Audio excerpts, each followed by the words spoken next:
I call this meeting of the Eagle Mountain Saginaw Independent School District to order. Let the record show that a quorum of board members is present and that this meeting has been posted in accordance with the Texas Open Meeting Act, Texas Government Code, Chapter 551. Welcome. Our first item on the agenda tonight is to administer the oath of office to our newly elected board members. But before we do that, we would like to formally recognize our outgoing board members. I'd like to say a little bit to start. First, you two ladies are truly remarkable women, and it has been an honor to serve with you. I know I speak on behalf of the whole board when I say that. Donna, you were my mentor when I started. I so appreciate you taking me under your wing and showing me the ropes and getting me started here. And I will never forget all of our long drives to various trainings and school functions. It's been a pleasure working with you. Your legal expertise has been invaluable on the board, and I so appreciate the thoughtfulness and fairness and compassion you've brought to your decisions. Thank you for your service.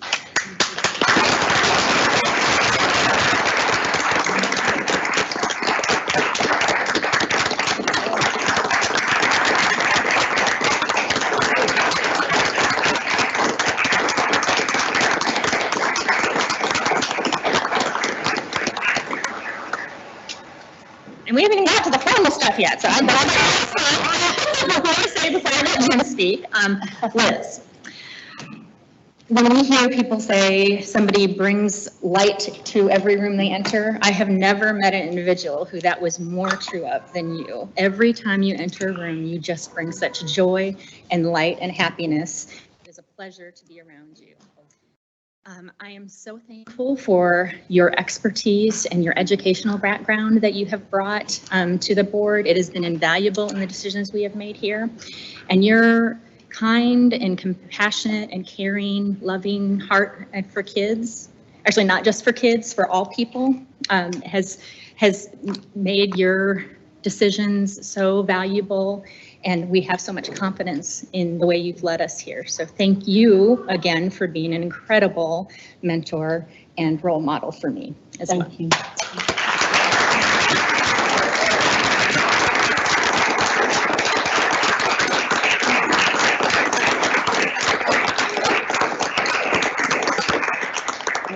It has been an honor and a pleasure to serve with these women, and Dr. Chadwell has a few things as well as some formal items we'd like to give to you on behalf of the board as well. And then I'm going to open it up to the rest of the board members. I know I'm not the only one who has something to say. Well, you know, you can't take people for granted, and we certainly don't take either of you for granted. You both have served with such knowledge and wisdom, and every time that you've been on the dais, or whether you are at an event, or whether you're just thinking about what's best for the district, you're always keeping what's best for students in mind. And it's been a privilege to serve with y'all these last years. Of course, we started working in the district together when you're in the curriculum instruction department, and of course, Donna, you were on the team that hired me. So I don't know if you've regretted that decision since. Hopefully not. Every day. Every day. Oh. But it's been a privilege to serve with both of y'all. Just echoing a lot of what Paige said, but also just knowing that the community needs to know that these two individuals have been fierce advocates for students, of what's best for students. That's been in their heart, but also for staff, and thinking of what's best for educators who serve, and really trying to think of decisions and make those big decisions and not trying to just make quick decisions. And I really appreciate the wisdom y'all brought to everything you've done. And I've been so thankful for both of you. Thank you. Thank you. Do we want to more comments before we go ahead and give them their formal and maybe to snap a few things? Probably got a chance to speak to you previously, but I just will say again how much we appreciate. I appreciate both of your leadership and roles, and you both brought your unique perspective to the board, and that's what made us work so well as a seven. Donna, your legal advice has saved us many a dollar, and we appreciate you chiming in to confirm what was right and to tell us when it was wrong. And you always kept those decisions in mind with kids first, and we appreciate that, I know. And same with you, Liz. Your decisions and your background and your knowledge of the happenings in a school itself were very helpful. And I just love both of you and love serving with you. So. Thank you. Be kind. I will try to be. Of course, Donna has been my mentor, so all the bad stuff that I do, we can blame on Donna. So, but I think what I appreciate about both of y'all is you showed how to take in a new board member, and that was me about 7 years ago, and I appreciate everything y'all have done to help me in those areas and show me the way to be a good board member. And it's people like y'all that make the 8 of us such a unique group, and I appreciate that, and I'll miss y'all. Thank you. I wrote cards to them, so I don't have to say very much here because I don't want to cry. But Liz, of course, has been a dear friend for a long time, but she was my mentor and has really guided me through, given me lots of good advice personally and professionally. So we've both been through a lot together, and it's been a real pleasure to learn and walk alongside and help me to be, better and make sure I'm doing the right things. And I'm sure I drove her crazy the first year of my board because I was like, well, what about this? And what about this? And then Donna, of course, I've just grown to love you as well. And we work well together, and we've had a lot of fun and we tease each other. I mean, this board has been and I know it will continue to be a very strong board that not only works well together because we want what's best for kids, that's always the first thing, and then the teachers and the community, but we've also, I think, become friends. And so I know that I respect both of you very well. I mean, very much, I respect all of you really, but I really respect both of you, and I'm sad to see you go, but I'm excited for our new board members and getting to know them better. So we're going to miss you guys for sure, but thank you. Thank you. Careful, William. Very careful. No, I'm good. All right, well then let's maybe we've got some flowers and some plaques for you, and then let's take a group photo if we can. Okay. And then the Velcro comes off, huh?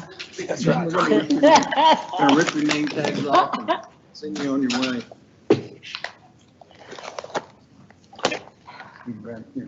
Yeah, you look good carrying your purse. Yeah, thanks.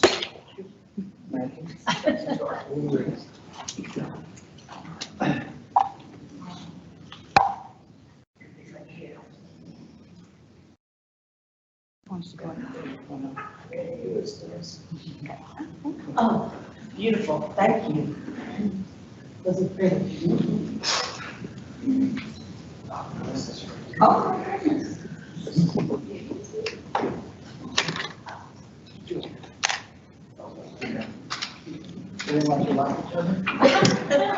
Get together. And then I do need everyone take a step to your left, please. We didn't quite get ready. We tried. Very good. That's great.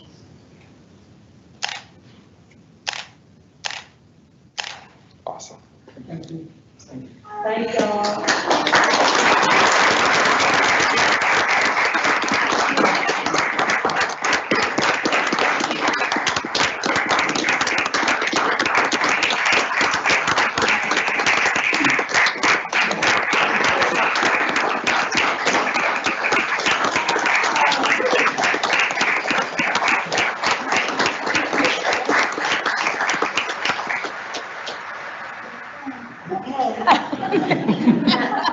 Y'all are staying.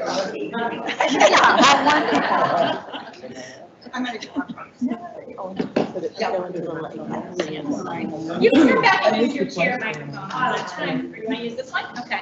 Donna and Liz, if you both want to say I was something. going to use this. First of all, I want to say, Ron and Blake, we are so excited to have you on our school grounds. I know that's a big great thing. The only thing I want to really say is this wonderful team of 8. Everybody volunteers for their position, and people don't realize that. And so I just want to thank them and our gentlemen that are going to join the board for their tireless hours, because it is a lot of hours.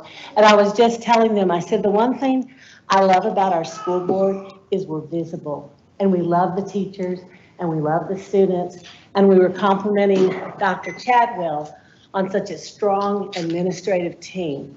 And all of our departments excel. And I can't say that has always been that way, but it is now. And I just love that we follow our mission statement, and we always do what's best for kids. So carry on. And let me tell you one thing. They said when the Velcro comes off, we're out of here. And y'all go up, your names go up. So listen for the Velcro. Welcome, Ron and Blake. This is a wonderful board we're leaving you with, and we hope that we stay out of the newspapers during y'all's reign, and you're just going to have a good time, enjoy it. And I have really enjoyed the 15 years I've had, mostly because of Jim Chadwell, but of the 15 years, this board right here was the best board. They really were. We were cohesive. We didn't always agree, but we had differing opinions from different sides, and we were able to talk it out. We made it through COVID, and it was because of the leadership of Jim Chadwell, but also the strength of this board. So y'all keep them out of the newspaper. Thank you for letting us serve. And one more thing, because they're wonderful. I promise this is it. I'm heading out. Okay, my beautiful family, behind every person that served.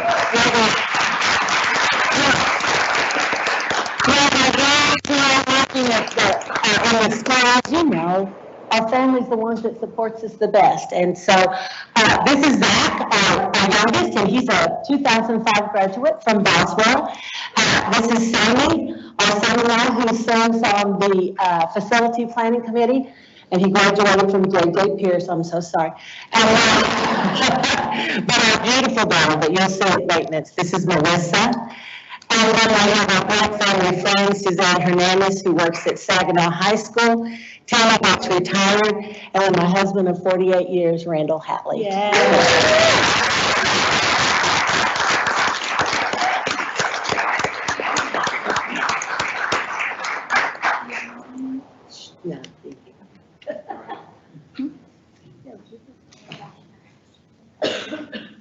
Liz, we're going to do a family picture. Do you want to do a family picture, Liz, since you've got such a wonderful family group here?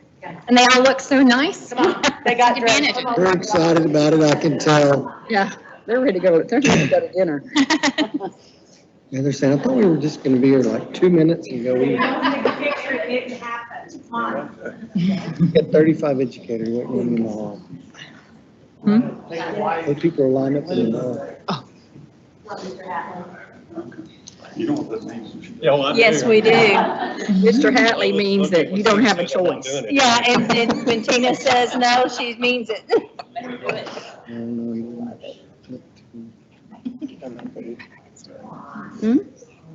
I can, I'm be sure I can get by. If I can't see the camera, it's not supposed to be able to see.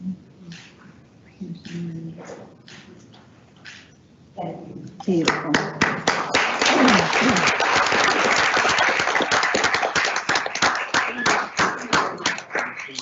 Thank you again, ladies. You are leaving some very big shoes to fill. And speaking of that, why don't we start filling those shoes? We need to administer the oath of office. Mr. Welch.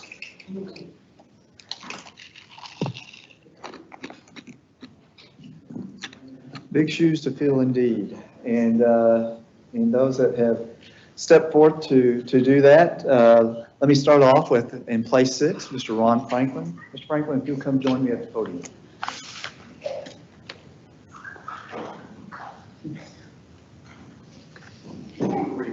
Come on up this way with me. You can set your stuff right there if you like. All right.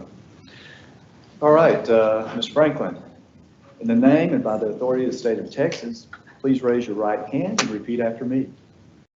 I state your name. I, Ron Franklin, Do solemnly swear do solemnly swear that I will faithfully execute that I will faithfully execute the duties of the office the duties of the office of School Board Trustee, Place 6, of School Board Trustee, Place 6, of the Eagle Mountain Saginaw ISD of the Eagle Mountain Saginaw ISD of the state of Texas, of the state of Texas, and will, to the best of my ability, and will, to the best of my ability, preserve, protect, and defend preserve, protect, and defend the Constitution and laws the Constitution and laws of the United States of the United States and of this state. and of this state. So help me God. So help me God. Ms. Franklin, congratulations.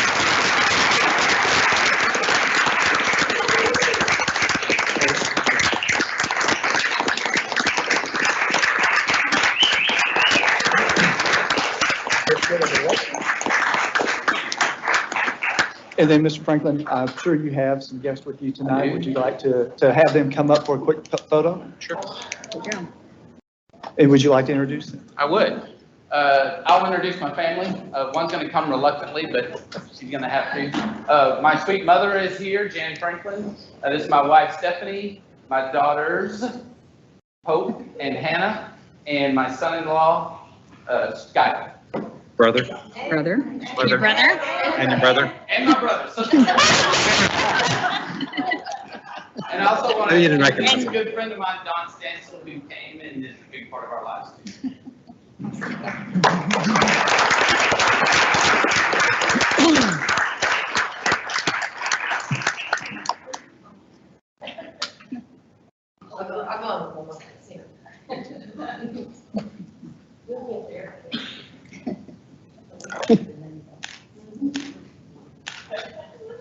And for those in the audience who might not know, Rob was a board member as well in the past, so thank you for your service once again. Thank you, Rob. Would you like to take your seat?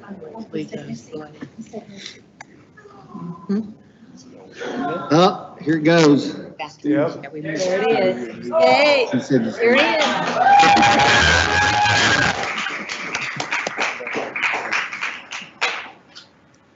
And then the other big shoes to fill are going to be done by, in place 7, Mr. Blake Mabry. Mr. Mabry.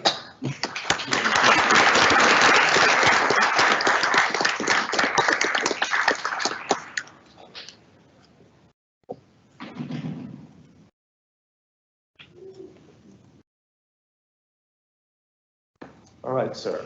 In the name and by the authority of the state of Texas, please raise your right hand and repeat after me.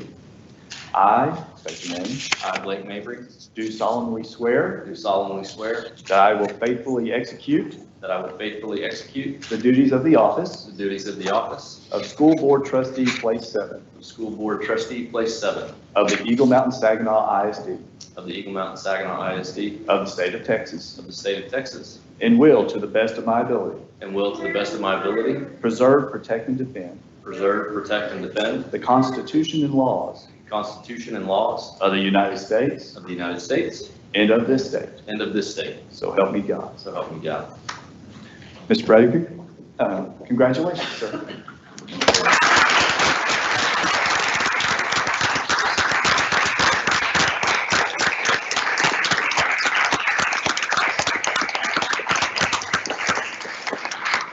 Mr. Mabry, do you have anybody in the audience that you'd like to join you up here? I do, And absolutely. Please introduce them for us. I will. First and foremost, my wife, Adriana, my mother, Marilyn McCreary, my daughter, Emerson, our youngest son, Ken, our oldest son, Braden, could not be here with us this evening, and my mother-in-law, Wanda.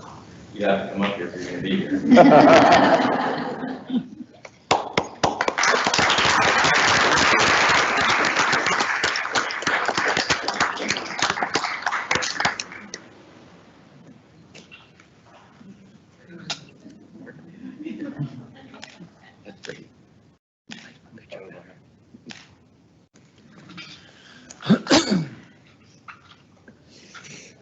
And Mr. Mabry, please take your seat. Thank you, sir.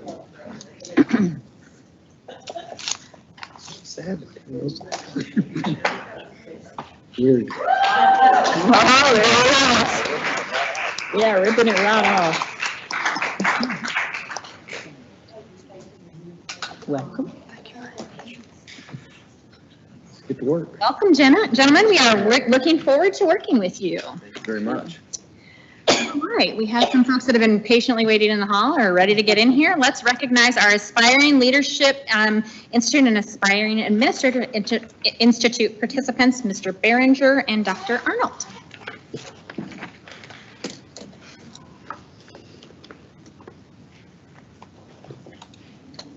President Ring, Dr. Chadwell, and members of the board, it is a joy to introduce you to some wonderful leaders. Mr. Behringer and I have had the joy of working with them throughout the year. We've had a great time learning together. We'll start with our Aspiring Leaders Institute. Alexis Meekins.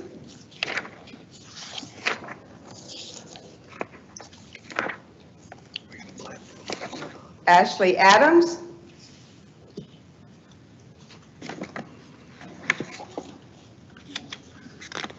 Beth Heibarger. Brendan Jones. Carla Cullum.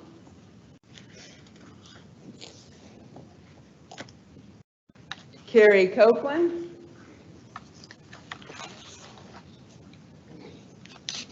Christopher Kenyatta.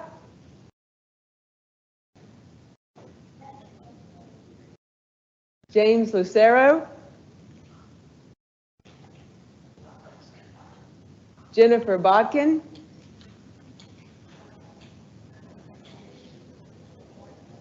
Jennifer Ford. Jessica Kirkley. Chrissy McFarland.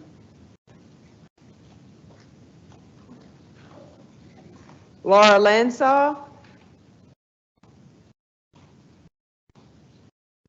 Lauren Bankston. Leslie Kahn.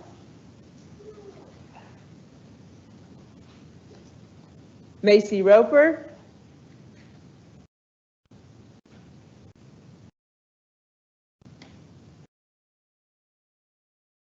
Margaret Pittman.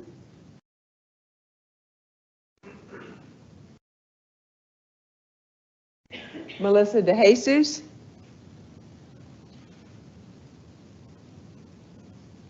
Mimi Morris. Pamela Spangler.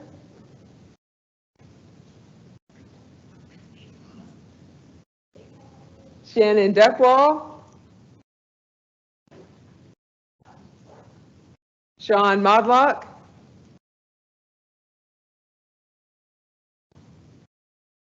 Stephanie Cortez.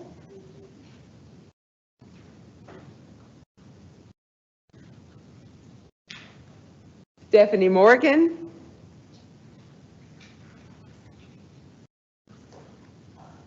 Tammy Shelton. Tiffany Allman.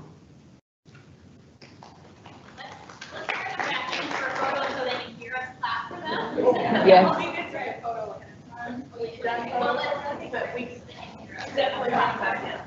Yes.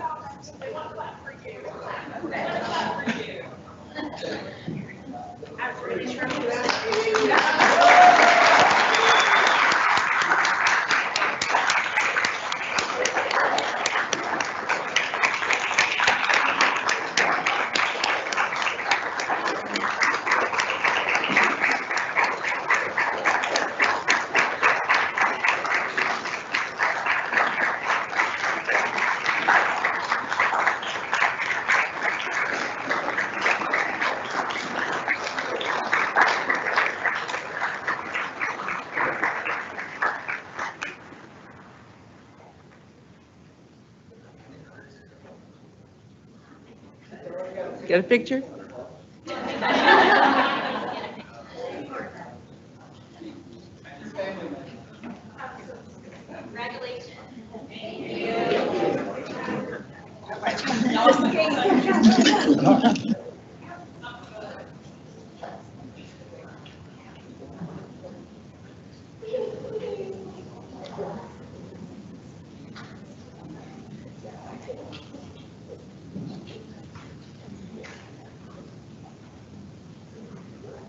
And now members of our Aspiring Administrator Institute, Alyssa Clark, Ashley Cole, Carolyn Mosley Rainey, Courtney Bryan, Danielle Serrano, Darius Flowers,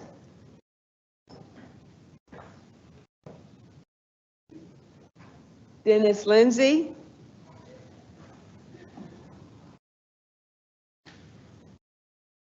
Destiny Womack,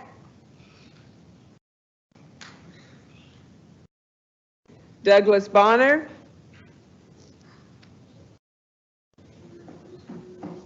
Jennifer Alvarado,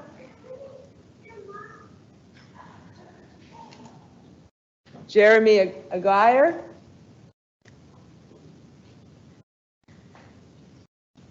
Karen Wecker, Kayla Sewell Bernard,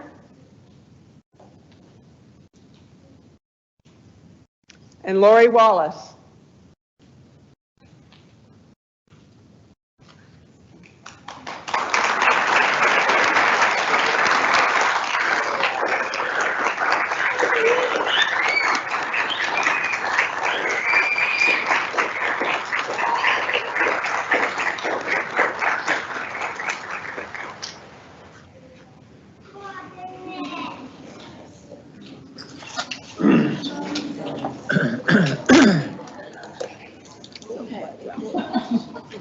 All right, that gets us through our recognitions this evening. So if that's what you were here for and want to sneak out, of course, you are welcome to stay as we move into reports. We'd love to have you, but if now's a good time to sneak out if that's all you were here for.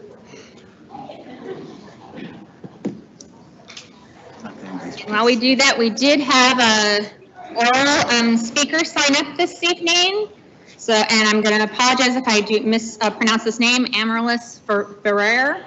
If I got that right. If you want to make your way to the microphone, I will go over the rules for public comment.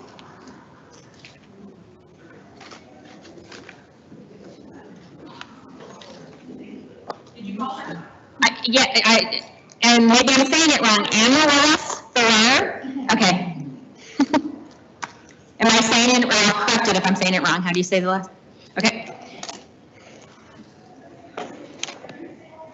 All right, thank you for coming tonight to share your opinion. A few rules of order regarding the public comment portion of this meeting. According to board policy, each speaker has up to 5 minutes to speak.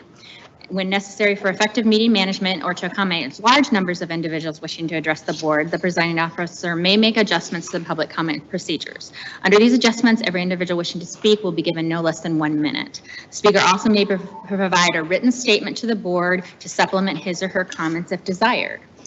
We will have our board secretary who has left us. So do we have another volunteer? Our board vice president will actually keep time tonight, and she will hold up cards showing you the time you have remaining. The board may not ask or answer questions or make comment regarding public comments not associated with posted agenda items. The board may respond with specific factual information, or existing policy may be furnished in response to inquiries on a posted agenda item. Please note that to comply with FERPA laws on student privacy, you may not mention by a student by name, and additionally, according to board policy, you may not make derogatory comments about an individual staff member either by name or title. Should you need to file a complaint, you may do this through our formal grievance process outlined in board policy. So you'll have 5 minutes. She will show you the time cards as your time is remaining, and you may start when you're ready. Good afternoon, everyone. My name is Amaryllis Ferrer. I'm a parent of 2 children here in the district. As a parent of a child with special needs, I am deeply invested in ensuring the best possible educational experience for our children and for all children in the district. I would like to bring the following concerns to your attention. This is specifically for special education programs. Lack of individualized education program implementation. Inadequate resources and support. I believe that the special education program is lacking the necessary resources and support to meet the diverse needs of students with disabilities. The shortage of qualified special education teachers, therapists, and support staff negatively impacts the quality of education provided. Also, the lack of efforts to make a priority staffing or recruit or keep our current staff. Communication and coordination, transition planning. Transition planning is a critical aspect of special education, particularly for students approaching graduation or transitioning between educational levels. I'm concerned that the current transition planning process is inadequate, leaving students unprepared for post-school life and limiting their opportunities for further education, employment, or independent living. I understand that managing a special education program is challenging. I'm more on these times. And I appreciate the hard work of the educators or staff involved. However, it is essential that these concerns are addressed properly to ensure that every child receives the education that they deserve. On the other hand, I would like to express my heartfelt recognition and appreciation for the Special Olympics program run by several coaches in the ISD. As a member of the community, I'm someone who deeply values inclusivity and diversity. I have witnessed the positive impact your program has had on the lives of the individuals with intellectual disabilities. I would like to express my sincere gratitude to the entire team involved in organizing and running the Special Olympics program. Your dedication, hard and commitment have made a significant difference in the lives of countless individuals and their families. Thank you.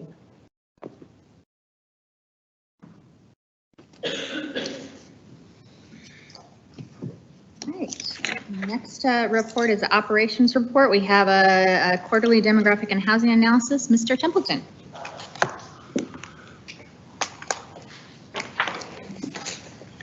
Thank you, new board members and members of the board. It is my pleasure to be with you this afternoon.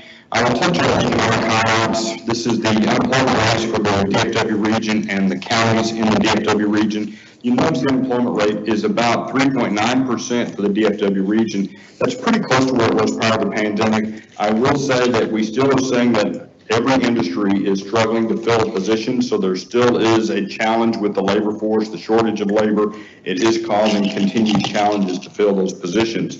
But the job outlook for the region does still remain very good. So we are seeing positive job growth in the DFW region. It is forecasted to continue. So we do expect the DFW region to continue to be one of the fastest growing regions in the country for population growth due to the job growth that's continuing to come to the region. Well, this was the first time that Texas had unemployment over the U.S. and percentage-wise. Is that? It was Tarrant County was 3.9 and U.S. 3.6? No, that's a good observation. Yes, we've normally seen that the state has been below the national rate. You'll notice that the DFW region is pretty close to that. It's at 3.9%. When we look at Denton County's at 3.7, Tarrant County's at 3.9, pretty close there. I think the overall what's happening is the population is coming into the area so strongly that's why we're seeing that unemployment rate go up just a little bit. Okay.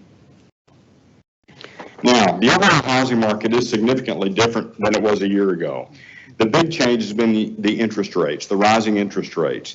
The dark purple line is the annualized start rate across the DFW region.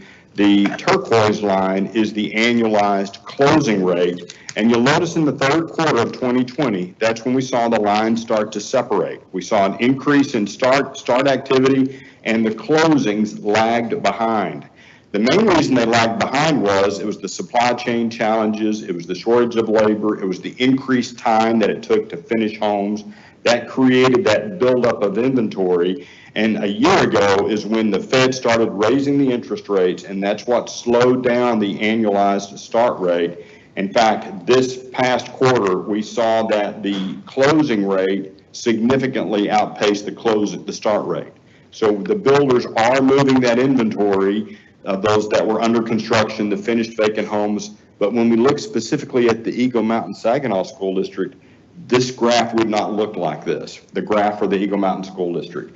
Because when the pandemic started, Eagle Mountain Saginaw was in the position where we had a shortage of lots. The shortage of vacant developed lots caused that start rate in Eagle Mountain Saginaw to actually lag until we got the lots delivered. And then when the lots have recently delivered, now Eagle Mountain start rate is surging back up.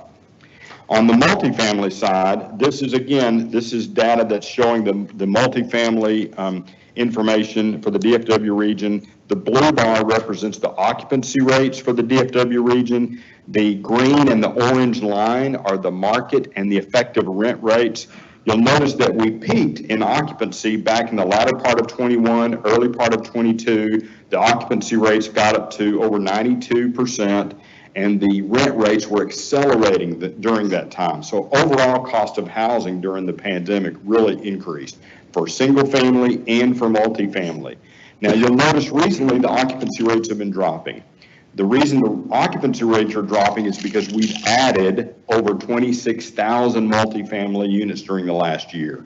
So there's been a huge delivery of multifamily projects. That's caused the occupancy rates to go down. That's also causing a softening in the cost, or the rent rates have slowed. So there's a little bit of relief or a little bit of help for renters in that we have so much more units that we're seeing apartments offering concessions and the rent rates have stabilized. Now this is our ranking report based on annual closings. Again, here's that different picture. This is the different picture from what we saw with the DFW region. Eagle Mountain Saginaw's annualized start rate was 1,707, while the closing rate is 1,278. So more starts than closings. We have about 1,081 homes in inventory. That's homes that are under construction and some finished vacant new homes. So the builders are doing some things to help by offering some incentives, some discounts to help move their inventory. We have 2,868 vacant developed lots. So we now have plenty of lots. There's been a huge delivery of lots across the DFW region. In fact, this is the first time in the last 3 years that we are actually above the equilibrium point for lot supply. So the lot supply is now healthy. We have 16,844 future lots that are in the planning stages. When we look specifically at the quarter starts, we started 398 homes in the first quarter and we closed 374. So again, we started more than we closed, and the annualized start rate is more than the closing rate as well. When we separate out the single family data by your elementary attendance zones, the Hatley Elementary Zone is building the most single-family homes. They've started 406. The second most active is the Lake Point Elementary Zone with 243. And then you've got Eagle Mountain Elementary Zone and Comanche Springs, both starting 237, Bryson 400. So we've got strong activity in 5 elementary zones. So very strong growth in 5 zones. Now here's the big picture. These are your current elementary attendance zones with the green shaded areas representing the active single-family neighborhoods that are building single-family homes. The yellow shaded areas are the future single families that are in the planning stages. We have 32 actively building subdivisions. We have 19 future subdivisions that are in some form of the planning stage. We have groundwork underway on 1,342 lots in 11 separate subdivisions. The developers have not slowed down. So we've seen no slowdown by the developers. There's a couple of reasons why that may be happening. The wheels were already in motion. They already had their engineering plans done. They already had their finances in order. So even though the Fed was raising the rate, that ball was already rolling. So there is going to be a significant surge in lots. The question is going to be, will the builders take them? Will they secure those lots? We may start to see some softening in the lot cost for the builders. So the builders may be about to get some deals on some lots, which hopefully then would help slow that escalation of the cost of single family. That's really in the end what the Fed's trying to do. They're trying to slow down spending and consumption so that the economic engine can kind of get in a better spot. Some of the highlights We won't touch on all of them, but Bailey Park, it has 317 vacant developed lots, 118 homes under construction. This is a D.R. Horton community. D.R. Horton does have the ability to do their own financing. So you can go into D.R. Horton, finance through them, and get a little better rate than what you might get on the open market. Oops, I have punched the wrong button here. Let's see. Okay, landing at Creekside. It's 150 vacant developed lots. It's really just getting started. The subdivision is split into 3 different elementary zones. Again, this happens when this vacant ag land, this vacant land develops over time. It was not necessarily intentionally this way. It's just the result of those boundary lines being formed several years ago, and now this development is coming into play. We formed those boundary lines just in fields, right? Because there weren't any houses or? That's right. That's correct. And so now, the development's coming into play, and certainly, that will create some opportunities to look at that over the next several months. Okay. On the multifamily side, we're continuing to see very strong multifamily construction. The purple shaded areas are the multifamily projects that are under construction. The turquoise shaded areas are the planned multifamily projects that are in the planning stages. We've got 1,700 multifamily units in the planning stages and about 600 multifamily units that are under construction. We do have one section that is 120 units that is senior living, which would have no impact on students. Bob, could you go back, you skipped one about the ranch at Duck Creek when you got all there, because that's got some different, it's some rental property or? That's correct. This is Ranch at Duck Creek, 365 total homes, 55 homes under construction. This is Starlight Homes, and this is single family for rent. So we are seeing a surge of single family for rent across the state of Texas. We probably are tracking about 50 of these projects in our clients, around the DFW region. And it's the builder's response and understanding that there's a certain group of individuals that need or want flexibility. They want a home, but they don't want that mortgage, or they might not can qualify for the mortgage. So the single family for rent is designed to kind of fill that gap. These homes will never be for sale, and they will be rental, and they tend to be a little higher rent rates, and they do tend to have a mix of yields. And so it'll be a little higher than a lifestyle apartment, but still not as high as a subsidized apartment complex. So you've seen these come in and kind of know what the yield is? Yes, for the. That's correct. It's really based on the number of 3-bedroom units. So the number of 3-bedroom homes will be the real factor for the yield rates. We saw this project start up about 2 years ago.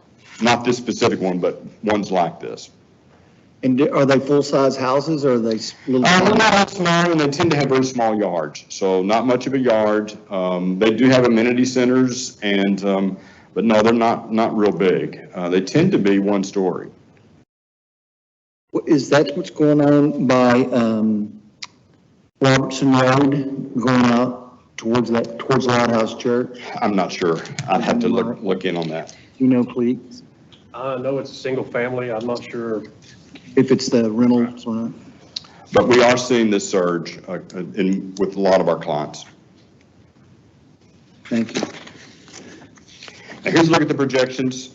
I feel like these projections are in a really good spot. I think that based on the about 12 to 1,400 single family units, the 600 units of multifamily that are under construction, I feel like this 2.9% growth rate of about 670 students is very likely. In 5 years, the enrollment would be at about 26,451. That's assuming that we keep building about 12 to 1,400 single-family homes per year. Certainly, the number could go up a little bit. It's all going to depend upon what happens with confidence, consumer confidence, inflation, and the cost of housing. Of course, you will have additional campuses coming online. In the future, the green is when those campuses are within that 5% of capacity. The yellow is when they exceed capacity. You can see that we've got a couple of elementaries that are approaching capacity within the next 3 to 4 years. That would be the Dozier Elementary, Eagle Mountain Elementary, and then Lake Country Elementary would be approaching it in 5 years as well. At the secondary level, we're seeing the most pressure for capacity at secondary. It's Wayside Middle School at 1,100 students next fall, and then the two high schools, Boswell High School and Chisholm Trail High School, both are likely to exceed their capacity this next year. Key takeaways, and I'll be ready to answer any questions. The 2022 new home starts within Eagle Mountain Saginaw ISD were significantly higher than they were the previous year, up 35%. And it was truly a result of lack of lots and supply chain challenges that caused that slowdown. The district currently has 32 actively building subdivisions with about 2,800 lots available to build on. We have 19 future subdivisions with nearly 17,000 future lots in the planning stages.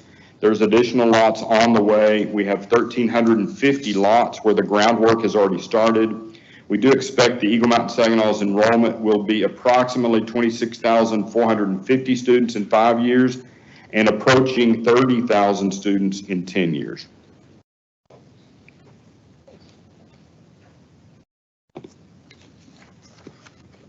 This summer is going to be really interesting to see what happens with the lot supply going up, the interest rates. The thing is now, the interest rates have been in this relative area for the last several months. So now the interest rates are not new like they were a year ago. In the summer last year, that rate was climbing. So now it's at that point where we really don't think it's going to go up much beyond this. Our understanding is that we may be seeing the halt of the rise of the interest rates. Well, if you think of any additional questions, don't hesitate to pass them on to Cleet. We'd be happy to respond at any time. Thank you. Thank you. We're going to go a little bit out of order here on our operations report, and so we're going to jump ahead to the Gold Star Amendment app update. Mr. Jones?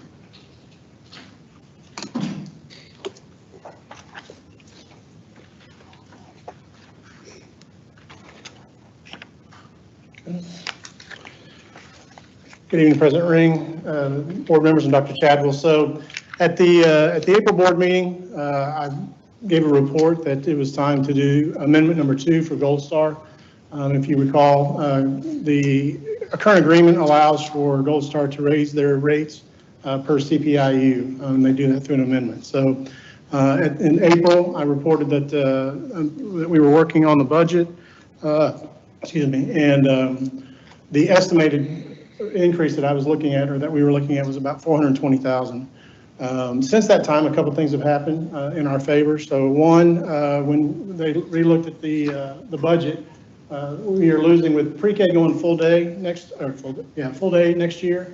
They're losing some midday routes, and so that'll just be lost revenue on their side. But so that brought that number down. But then also, they have agreed to cost share with us for Smart Tag, which is a mobile app that we have so desperately been looking for. I'll give a short presentation on that here in just a second. So, but if we were to choose to do that, they have agreed to cost share for the initial first year, a little more than half, and then the ongoing, again, right around the halfway mark. So they would pay half and the district would pay half.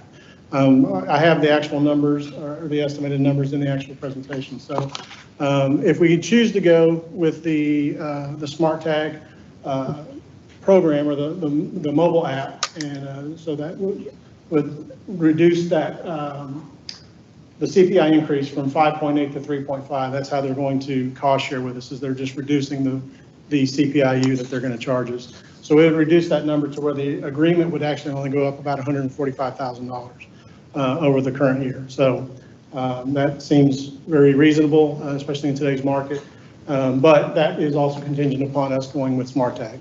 If we were to choose to not, that we didn't want to do the Smart Tag, then obviously the reduction from 5.8 to 3.5 for the CPIU is contingent on us going with Smart Tag. If we didn't want to do that, then it would just be at 5.8%, which would be roughly, it's about $305,000 of an increase. So that, but again, that would be without us doing the Smart Tag. So and these are report items. I'll bring both these back in June for action. But just very quickly, I just want to kind of go through and show you guys what actually the Smart Tag mobile app is. So the first thing you'll see here is there's 3 items over on the right that are key to this program. So the first being the ID card that you see in the middle.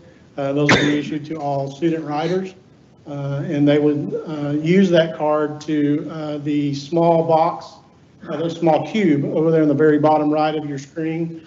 That will be mounted on a bracket that is on each bus. So as the student comes on board, they will just pretty much proximity swipe. They'll put the card up there and it'll read them and it will actually tag them onto the bus. The third item you see there is the tablet. The tablet is actually about the size of a mini iPad. And that will also be mounted on a bracket. So that is both for the driver to see the students, but it also will provide, I'll show you, it'll provide turn-by-turn directions as they're going through their routes. So Smart Tag, I've kind of just gone over what it is. Basically, it's a live monitoring, and it's near real time. It's not real time, but it's near real time. Provides information to the transportation department, to campus administrations, and then parents as far as where their student is and where their bus is with proximity to their student's stop. So the Smart Tag, it has several different portals. You'll see here the driver app is the tablet, and then there will be an admin portal, which will be at Gold Star, and then I'll probably have that as well. And then the campus, they'll be able to log in and see things as well. And then the parent portal, which will be mobile, either phone or tablet, whichever they choose. So the Smart Tag's driver tablet on the bus. So as I said, it gives turn-by-turn route directions. This is going to be a big deal, especially when we come to sub-drivers, because right now, literally, when we say your route sheets, it literally is a printed piece of paper. It is literally a sheet of paper that a sub-driver is tasked with trying to figure out where they need to go and get their timeline. So this is actually turn-by-turn. It's basically just a GPS. If you guys have those, you know, either use your phone or if you have one in your car, it's basically the same thing. So it should provide more accurate and then also safer driving for the drivers to navigate their routes. Live GPS location of the buses. So again, there's a slide in here I'll show you. It actually shows specifically exactly where the bus is on a map. It shows a little picture of a bus, so you can see and you can track that and follow that through the route. It has electronic safety inspections. So right now, as they do their checks in the morning, they go through basically with a clipboard. This is all, they just carry the tablet and it walks them through all the different things that they need to check on. So some of the things that it helps ensure, so it helps to get the student on the right bus. I'll show that to you in here in a second also, that they get off at the correct stop and then they do not get left on the bus. There are things that we do now that ensure these things, but this is just going to be an improvement to those processes. So this is what I was talking about. So there's the 2 pictures that on the right of the screen there. So there's a couple things that are interesting about the functionality of these tablets. So first of all, as a student would come on and they would swipe their card onto that little cube, if they're on the right bus and they're supposed to be there, then this green screen will come up with a check mark, and there will also be an audible ding. If the student is actually trying to get on the wrong bus for whatever reason, just got in the wrong line or for whatever reason it is, it actually gives a little buzzing sound, and then there'll be a red screen with an X on it. So that should also help us as far as getting kids on the right bus and to the right place. It also, if you'll see across the top of looking at that tablet that has the green check mark, the one across the top, it actually keeps a track of, as long as all the students that are getting on, if they tag on, then they actually, the tablet will keep a count of how many students are on the bus. And as they tag off, it'll decrement that number. So when they get wherever they, if they feel like they're at the end of the route, but it's still showing one kid on there or whatever, then that's a good indication also. Again, we do a child check when we get back to the bus barn. but this will be an indication for them to say, okay, I had one student that tagged on, that didn't tag off. So where are they? Did they fall asleep? You know, one of those kinds of things. So, so the tablet itself is pretty intuitive and has a lot of good features that I think will help us, again, improve processes that we already have, streamline them and make them a little bit safer and more secure.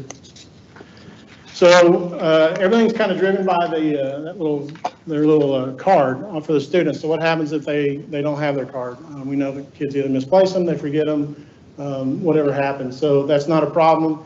The routes are actually loaded onto the tablet. And so all the student names that go along that are associated with that route will be loaded onto the tablet. So if little Johnny comes up and he forgot his card, the bus driver can just ask for Johnny's last name, type it in, or just start to type it in. Once it finds it, then the bus driver can actually manually load and manually offload the student. So that monitoring of the students still exists even if they don't have their card. So how does it benefit parents? So again, the communication is going to be the biggest key. So it does real-time, near real-time monitoring of the bus. So they'll actually be able to see their student's bus and where it is in proximity to their stop. So this is what I was saying. The picture on the right is a screenshot of one of the mobile apps. And so you'll see that's the route that the bus is taking, and then it shows the bus. So the neat thing about it is when the student, when the parent looks up their student, if the student is tagged onto the bus, it'll show the bus. If the student has already tagged off of the bus, then it will not show them on, the bus will not appear. So that's telling the parent, so I'm trying to find my student, my child, they've apparently already gotten off. And then from that point, you can drill down or even call Gold Star and you can drill down and we can look into the system and see exactly where the student tagged off. So the functionality of it is quite a bit of an increase to what we currently do. Parents can also, they can opt to receive, they don't have to, but if they choose to, they can opt to receive smart alerts. And so that'll be a text message that comes to, again, their phone or their tablet when their student's bus is 10 to 15 minutes away from their particular stop. So for those parents, whether it be inclement weather or whether it be those parents that like to meet their child at the bus stop, but they don't want to go out there and stand for a long time, this kind of gives it a little bit smaller window for them to be notified. So this is the cost structure, as I was saying earlier. So the estimated cost for year one is right around $278,000. With the Gold Star's reduction in the CPI from 5.8 to 3.5, their participation through the savings that we would receive from that reduction would be approximately $155,000. So the remaining for year one, the remaining $123,000 and change would be paid by the district. And then going forward, there's a recurring cost of approximately $66,000. Gold Star participation, they agreed to do $3,000 a month credit to our monthly invoice. So it's right around $36,000 a year.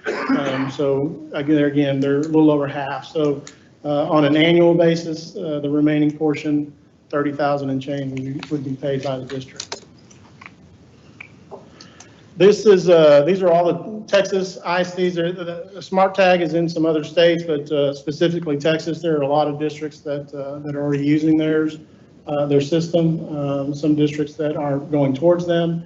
Neighboring districts, I know Northwest is just now implementing the program. Arlington ISD is on the very, they're a little ahead of us, obviously, if we choose to go do it. They've already made their decision to go, but they're trying to gear up to get it in place for this coming school year. So, but that's a fairly hefty list of references just within Texas. So,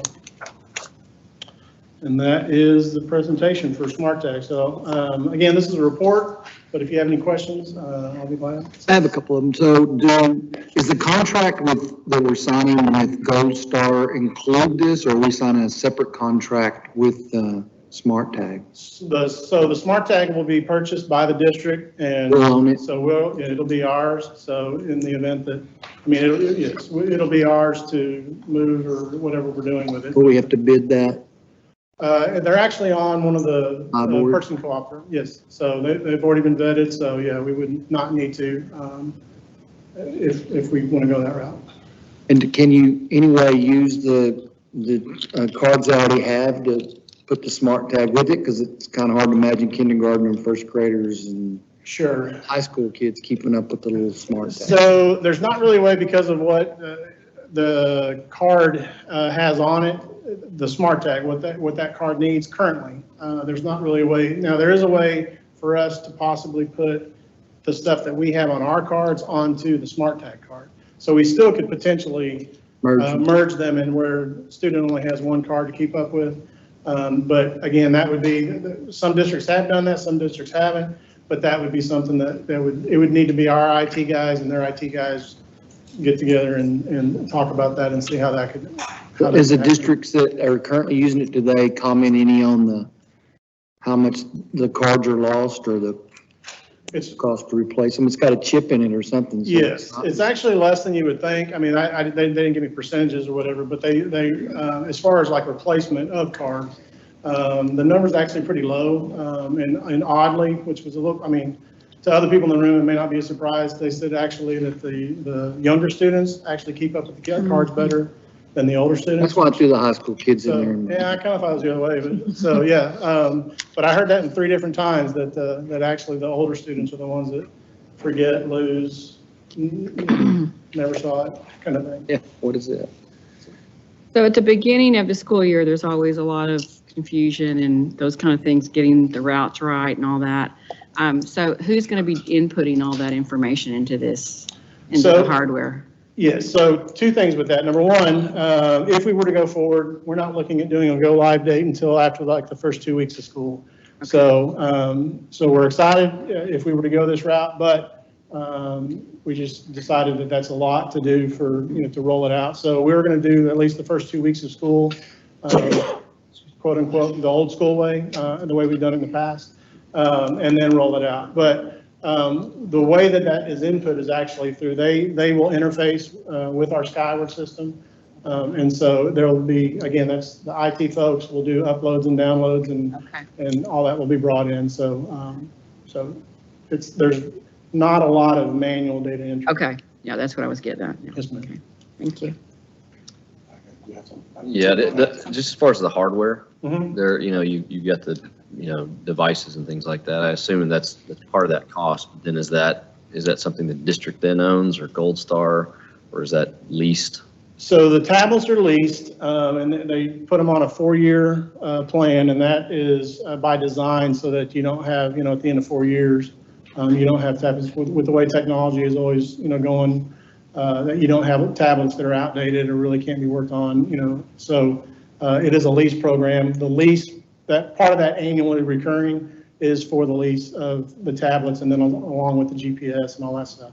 So, so at 4 years, they would just reclaim all those and then give us new tablets. Then as far as tech support and IT and stuff, it's interfacing our folks with the smart tag? Yes. Okay. Yeah, there will be, obviously there will need to be some participation by Gold Star because of the routing system that they use, Versatrans. But as far as a lot of the student data going in and out, a lot of that is going to be handled just directly from our IT to Smart Tech. Is Gold Star using this app anywhere?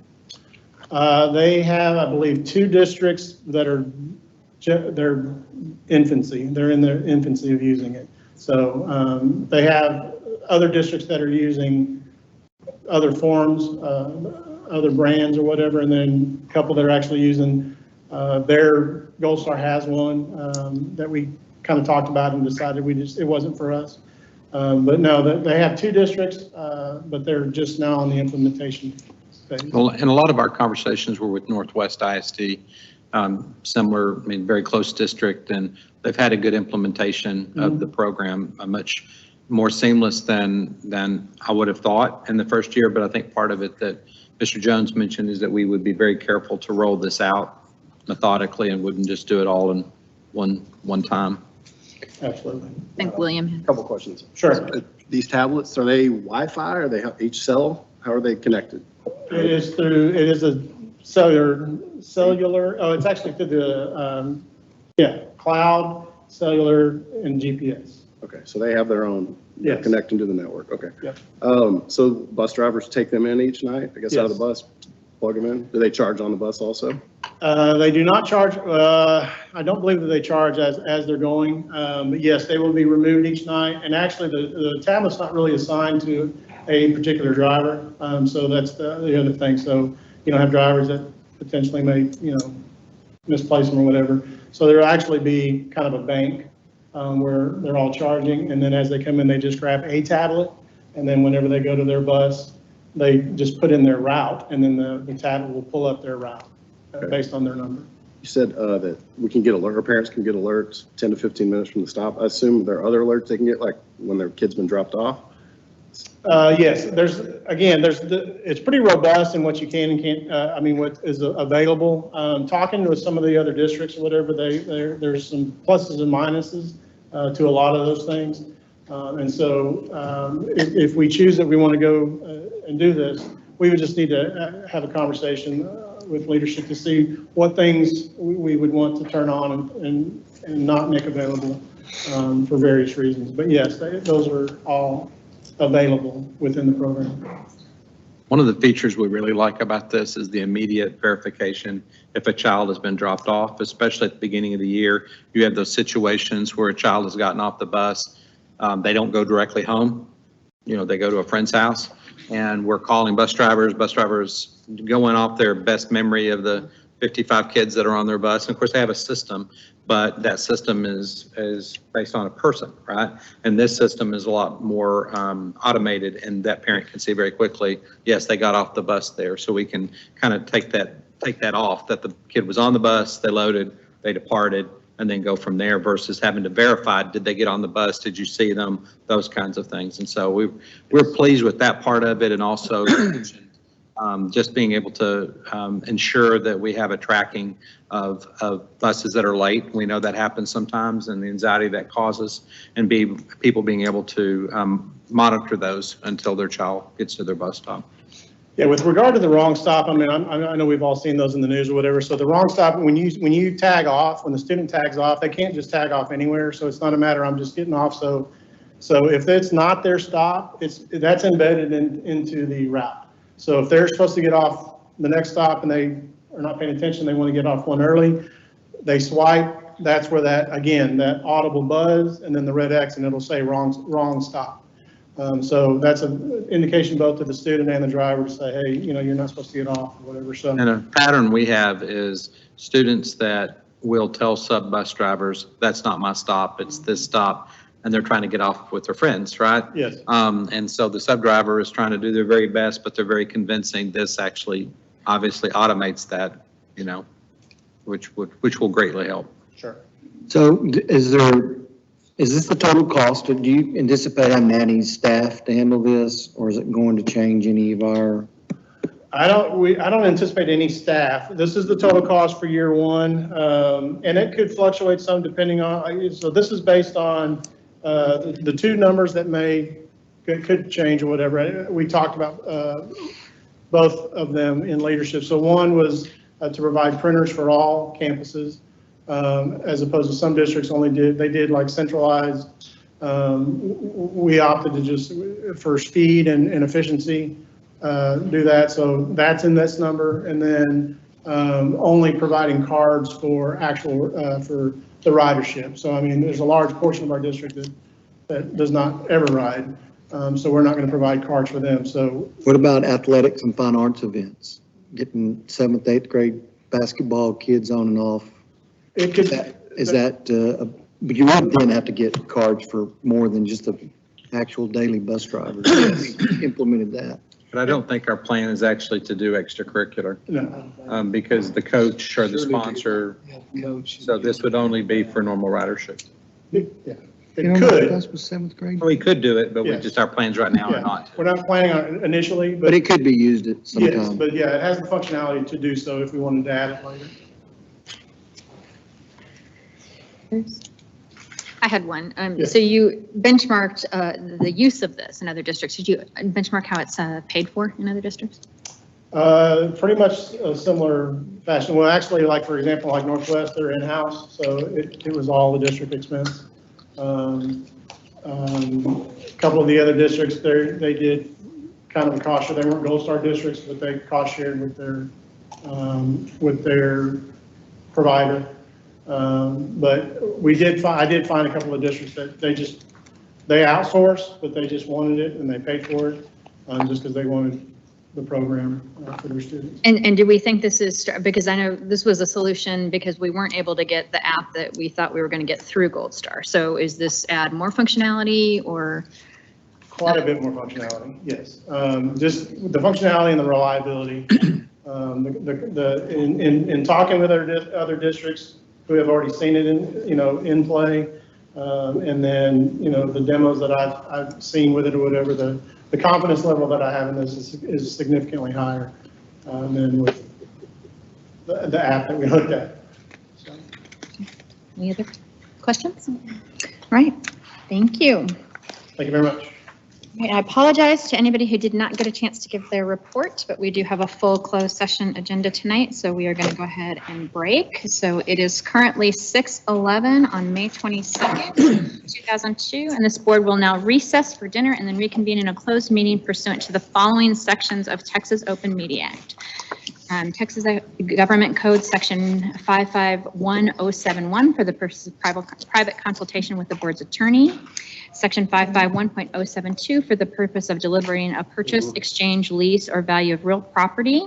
Section 551.074 for the purpose of deliberating the appointment, employment, reassignment, duties, discipline, or dismissal of a public officer or employee, or to hear a complaint or a charge against an officer or employee.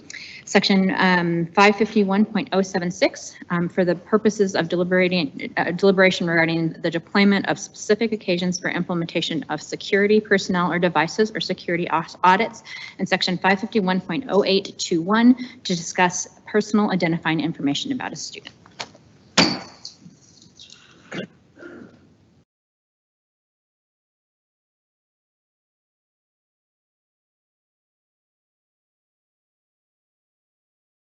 Don't cry, you get mad. Everybody ready? I have a feeling I'm gonna be. This is a public meeting of the Board of Education of Eagle Mountain Saginaw Independent School District. The board is reconvening in a public meeting on Monday, May 22nd at 7:07 p.m. and will now consider the subjects set forth in the posted agenda. Welcome to our last meeting of the school year. It's wonderful to have a standing room only house this evening. Welcome to everyone. We've got an opening ceremony from Chisholm Ridge Elementary. Ms. Green.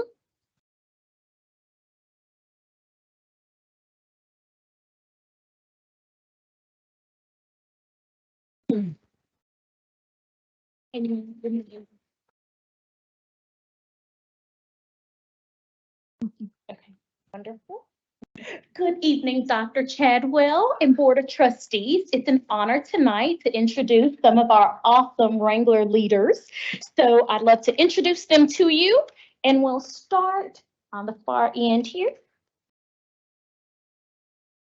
This is Camden Glenn. He is a 5th grader. Parents, Chris and Millie Glenn. He is on the Wrangler Team of Excellence and Wrangler Honor Choir. Camden is a spelling bee and talent show participant, UIL oral reading, a Wrangler Way to Go recipient, and Destination Imagination. Camden is talented, creative, and funny. He's a great friend, son, cousin, and grandson. He loves music, movies, and games, and he enjoys spending time with his family.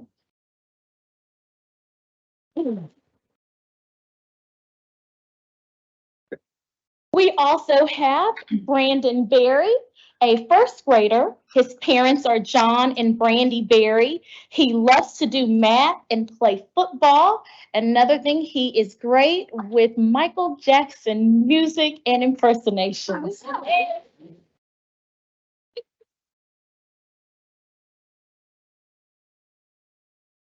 Next, we have Miss Avery Edwards, a fourth grader. Her parents are Brittany and Antrell Edwards. Avery participates at All-Star Dance Academy and Theater. She is an excellent student that has overcome many challenges. She loves to be on stage and hopes to perform on Broadway in the future. Avery is also a member of the Bethesda Church Youth Group.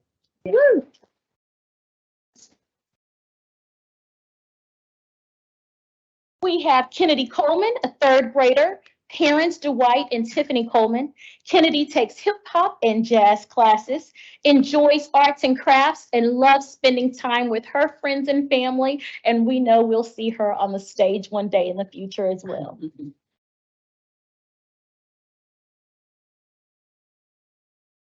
We do have one more student who is unable to be with us here today, but I really wanted to recognize her. She became ill. It's Madeline Cazares, a third grader. Parents Mark and Lauren Cazares. She's a member of ASI Gymnastics. She loves to ride her bike and play with friends. She loves to sing and performed in the last 2 talent shows at Chisholm Ridge Elementary.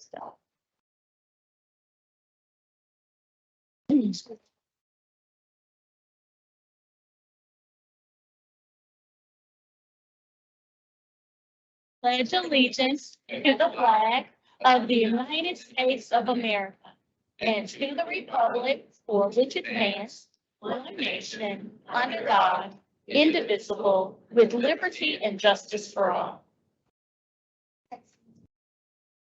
Honor the Texas flag. I pledge allegiance to thee, Texas, one state, under God, one and indivisible.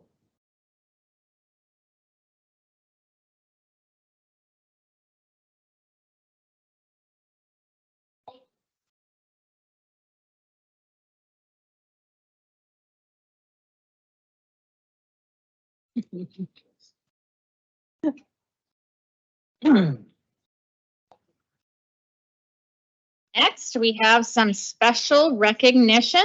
Our first is the EMSISD Percussion Ensemble recognitions, Mr. Bell.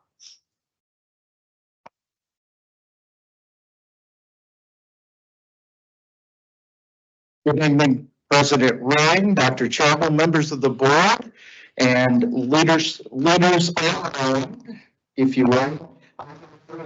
Just to recognize one Eagle Mountain Saginaw Percussion Ensemble, not 2 percussion ensembles, but 3 percussion ensembles tonight, and we're so proud of their accomplishments this year. But first, we're going to kick this off with a little fun. So sit back and enjoy the Chisholm Trail Percussion Ensemble, the battery members, followed by the Boswell Pioneer Drumline battery numbers.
first group to recognize is our incredible middle school percussion ensemble for the entire district of Eagle Mountain Saginaw Independent School District. Not just one middle school, not 5 middle schools, but all 6 middle schools are represented due to the hard work, the vision, and the collaboration of Mr. Stuart Spoon, Mr. Ryan Miller, percussion director at Chisholm Trails, Stuart Spoon, of course, at Boswell, and Miss Jennifer Gibba, our percussion director at Saginaw High School. These folks work together in lockstep to provide opportunity and great leadership for these young people. And this year, this percussion ensemble placed first in the North Texas Color Guard Cadet Standstill class for indoor drumline competition for the first time in the ensemble's and the district's history. This ensemble is comprised of students, as I said, from all 6 middle schools and is directed by the entire percussion staff from all 3 high schools. So please, let's give these folks an incredible round of applause.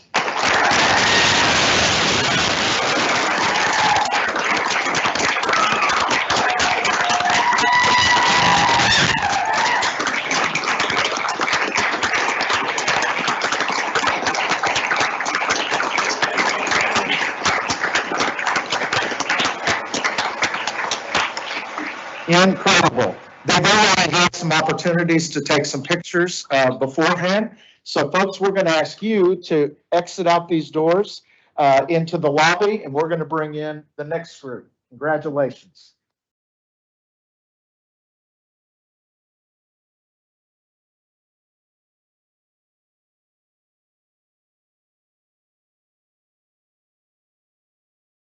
The next ensemble to recognize is the Chisholm Trails High School Drumline.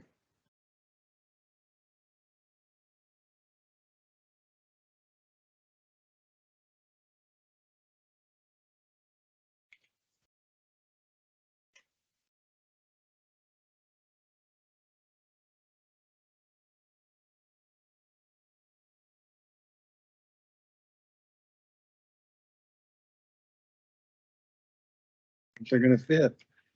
Yeah, come on down and make a second row. This is awesome. All right. So the Chisholm Trails High School Drumline, they placed first in the North Texas Color Guard Open class this year for the first time in school history. But there's a unique, really cool achievement here. They were bumped up because they were so good in the A class category at the beginning of the season. So when you're killing in A class, they say, you're dominating. We can't have that. We're going to move you up to the open class. Well, usually what happens, if you know, like in select club sports, athletics, then you move up and you kind of find your groove, you flounder a little bit, you win some, you lose some, but you learn a bunch. Not these cats. You don't learn at all.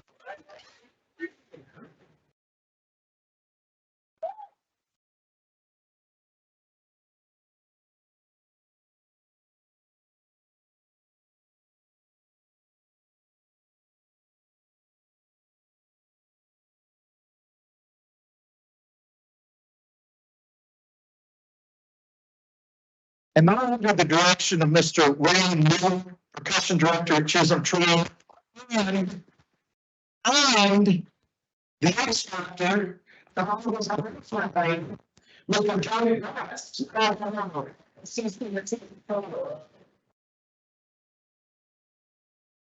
Congratulations, gang. We're super proud of you. Thank you, and thank you for playing out there. We're going to ask you to go out this way and enjoy your evening.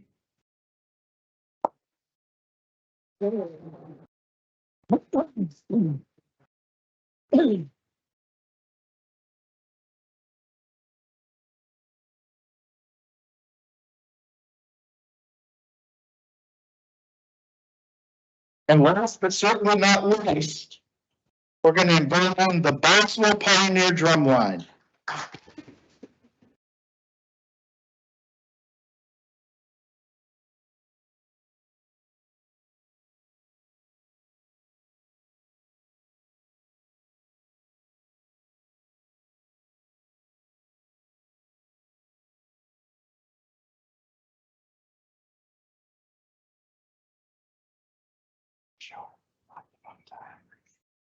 All right.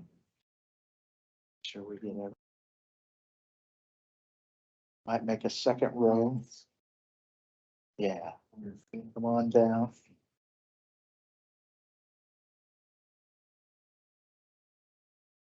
All right. So this isn't the first time these folks or this ensemble has been recognized for their achievements. They've been, excuse the pun, sort of the pioneers of the indoor drumline program in Eagle Mountain, Saginaw. This year, attending the WGI Indoor Percussion Championships once again in Dayton, Ohio, this group was promoted to Scholastic World classification. And that you have to be invited in order to participate in that classification. Is that right, Mr. Spoon? So you can't just earn it through whatever competitions, accolades, etc. You have to be invited by the folks at WGI to be a participant. The Scholastic World is the highest classification for a high school drumline anywhere. And there are 28 indoor drum lines in the Scholastic World classification. And in the first year that Boswell Pioneer Drumline competed in this classification, they placed 12th out of 28, which is a tremendous accomplishment. And we need to give them a huge round of applause.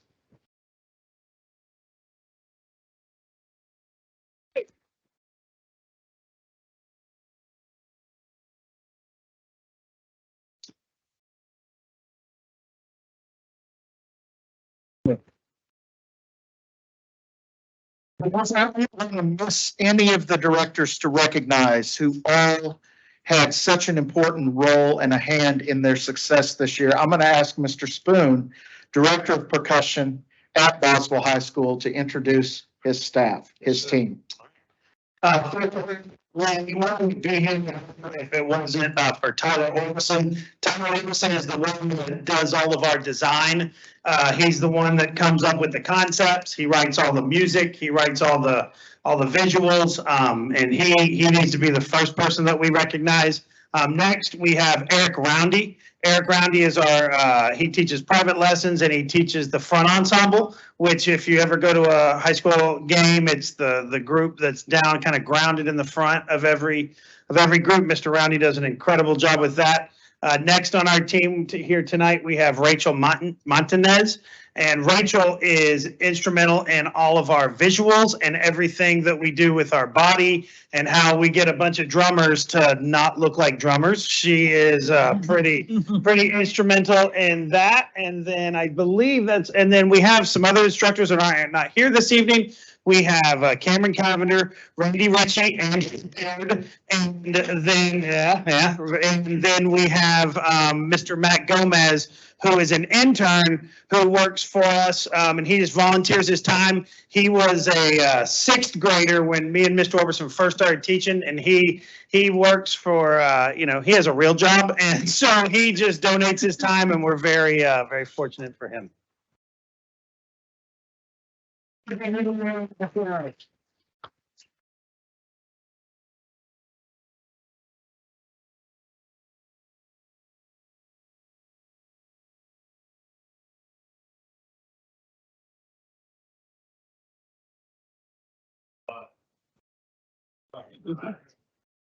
Thank you all for being here tonight. It's always fun when we get to recognize such successful students.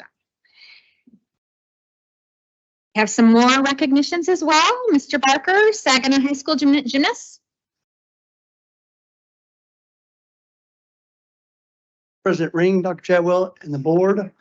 I want to introduce to you, and you already know Coach Briley and Coach Parker, but one of our most successful and one of our best coaches in the district, Eric Brown.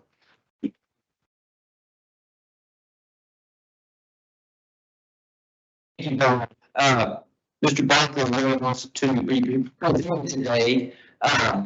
These three athletes qualified for the state championship, and we've been to state many times, but this time was a very unique experience in that we, as South Carolina, has never swept an event, and on vault at the state meet, these three athletes finished first, second, and third in their whole.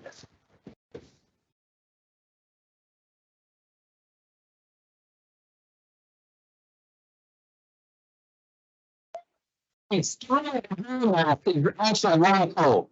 Mr. Doctor, he's coached for a long time. I've been coaching a long time, and I've seen it all. But this was a very unique experience because he's a senior, Mr. and Mrs. Piper, right there. If you remember explaining Mr. Griffin's retirement, there's different ways to judge the flips. You have to tuck, and then you do a layout that's worth even more. So on vault, Brown does a backflip with layout position. At the state level, there's others that do that vault. So with that, you have to train, you have to be precise, and it's just repetition after repetition. Brian Piper, senior, at the state meet, he put it all together, and he finished up third out of everybody. Then we have Grant Morgan. He's a junior. Mr. and Mrs. Morgan are here as well. Grant he can do the layout, backflip on vault, but he adds a twist. But earlier in the year, we were performing for a red ribbon at an elementary school. We were practicing for this elementary school, and we're doing our stuff, and one of the kids comes over, one of the athletes, Coach, Grant's down. And I look over, he's holding his ankle. It wasn't good. He sprained his ankle really bad. So this is training for the state meet.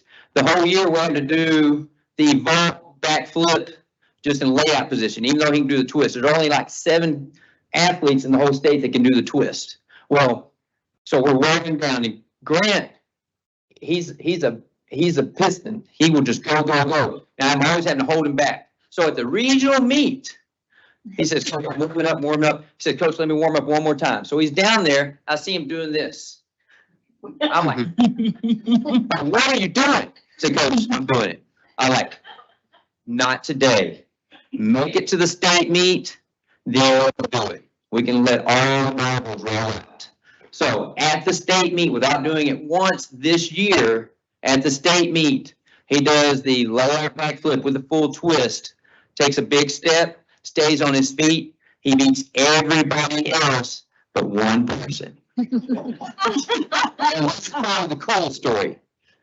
Caleb Walron, he's a senior. His parents, Mr. and Mrs. Walron, right there. All around, he does the same vault as Brian Piper. And we're going to show this vault in a second. He does the vault with a layout flip. And right before the state meet, I tell the guy, we're not doing anything new.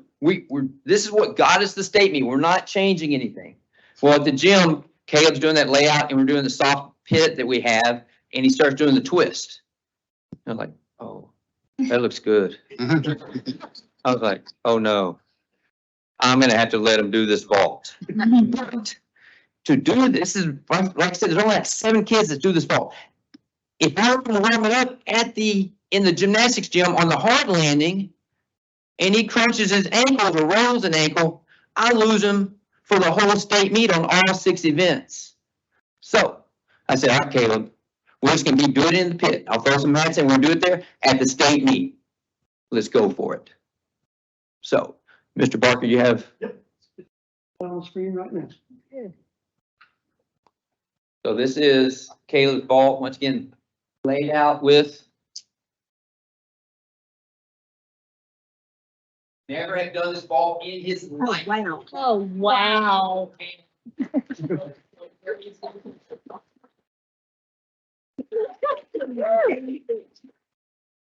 Once again, we come around, Jim, warm it up. I'm like, all right.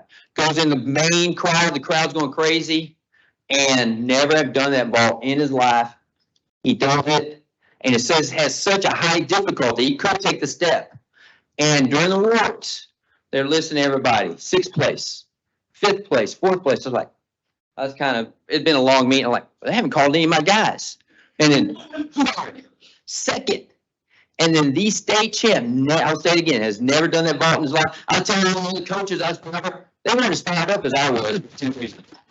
So, and one of the big assets is Courtney Parker, our assistant coach with Saginaw Gypsy.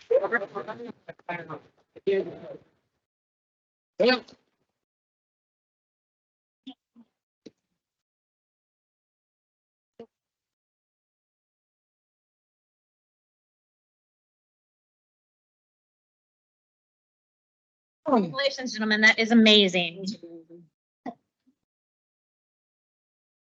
right, we have some more fun stuff. Special introductions from Education Services, Mr. Behringer and Dr. Arnold.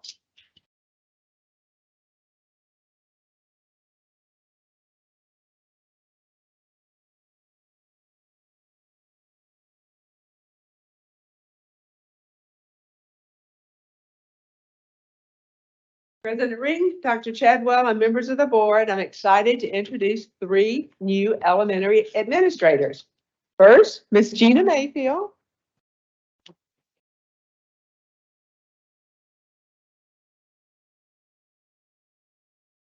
Gina brings over 30 years of experience serving students in Texas public schools as a teacher, a district math specialist, school administrator, and we are really happy to have her return to EMS in the role of principal of Comanche Springs. In her free time, she enjoys spending time with her close-knit family, which consists of her husband, David, her daughters, Krista and Elizabeth, son-in-laws, Adam and Ryan, 7 grandchildren, ranging in age from 3 to 16. She's active in her church and enjoys traveling, spending time at the beach, and reading. We're really happy to have you back. Thank you. Very happy to be here. Next, we have Jill Tucker.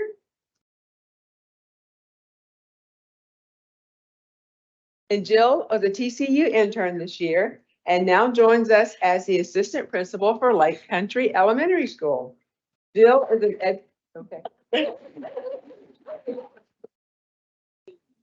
Jill is an educator with over 17 years of experience in the field of education. The last 7 years have been here in EMS ISD. Her most recent experience has been serving as an intern at Dozier and also at High Country this year. She has multiple certifications, including special education, dyslexia therapy, academic language therapist, and diagnostician. She's the proud mother of 2 wonderful children that I know are here in the audience. I would like to say they are 2 former Lake Point Owls. I'll just add that in there. Also, her husband Kevin is here. And she enjoys working in her church, traveling with her family, baking, and serving in the children's ministry. So, welcome. Thank you.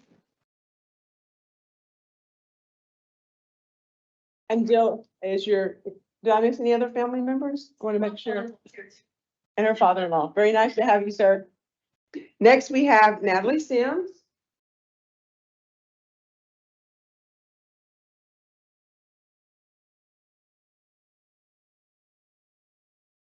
And Natalie is the new assistant principal for Gilliland Elementary School. She has served in EMS for over 15 years as both a parent and as an educator. Her work in the district includes elementary teacher, literacy intervention specialist, instructional coach. In her free time, she enjoys kayaking, hiking with her husband, 4 boys, and extended family. And some of her family, I think, are here tonight too. So I'll ask them to wave at you. Welcome, Natalie. Thank you.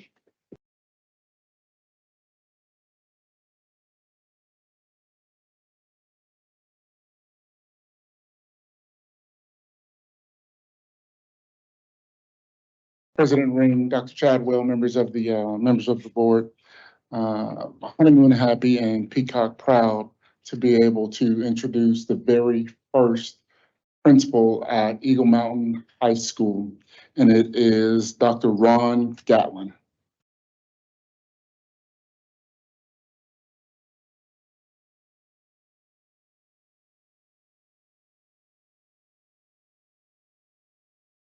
Dr. Gatlin has been an administrator for more than 20 years. He has served as a coach. He has served as a science teacher. For the past 3 years, he served as the principal at Marine Creek Middle School, and the year before that, he was an assistant principal at Chisholm Trail High School. Dr. Gatlin has 9 children. Yes, 9 children. His youngest is here, Cody. All right, Cody. Has 1 grandson, and also his wife, Debbie, is here as well. Awesome. And his free time, he enjoys woodworking, and then, of course, watching his alma mater, Oklahoma State. He ran track for Oklahoma State. So, welcome, Dr. Gatlin.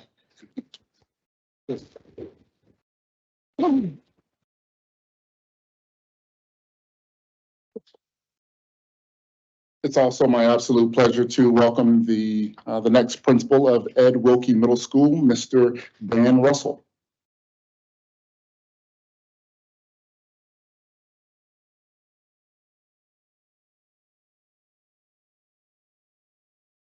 Break my hand.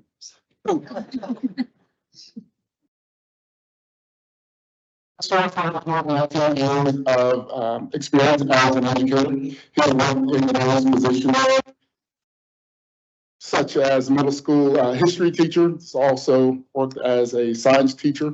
He was a SOAR campus coordinator at a previous campus. He's also been a head soccer coach and offensive coordinator for football team. And he's been an administrator for the last 3 years. Mr. Russell has been married to his college sweetheart, Kevin, for 18 years. And I believe she's here.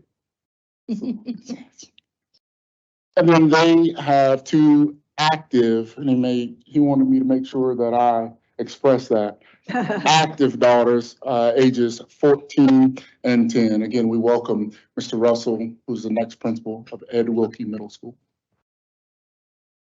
All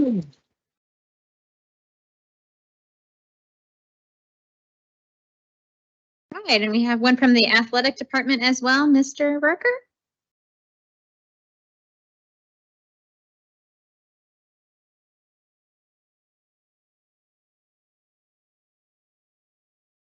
Has this been vetted? It is an honor and privilege to introduce to you the newest Assistant Athletic Director of the Eagle Mountain Saginaw ISD School District, John Avensham. And so John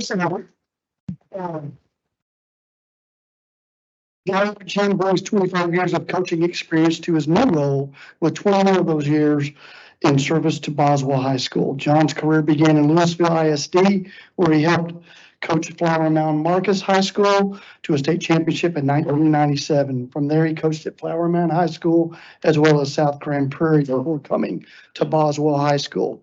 At Boswell High School, he's become the winningest football coach in school history, racking up a 91-47 overall record. He led the Pioneers to 11 state playoff appearances and was named the Coach of the Year twice in his tenure at Boswell. John, known by the public and known everywhere as Coach Ab, played football at Texas Tech University on scholarship, where he earned a bachelor degree in math and played in the Alamo Bowl and the Copper Bowl for the Red Raiders. He obtained his master's degree in educational leadership from the University of North Texas. He and his wife, Sharon, have 3 wonderful daughters. Zoe, who just graduated, no, not yet. He just finished her freshman year at Texas Tech, so she is a Red Raider and will be a sophomore. Allie, if you know, she will be a senior coming up at Boswell High School. And then we have Lonnie, who has been at Wayside, but will be a freshman at Boswell. So wonderful family, great family, and we're excited to work with Coach Ab. Coach Ab? Thank you very much. I hope he introduced us first, because I told the girls everybody was here for us, but that's okay. But almost 18 years ago, I stood in front of the board being introduced as the Boswell head coach. And it's the names. Who made that mistake? I appreciate that. That was nothing else with it too. So that's, but some of the names have changed, but the core is the same. And I'm blessed to be a part of this district and remain. And thank you all very much. I appreciate it.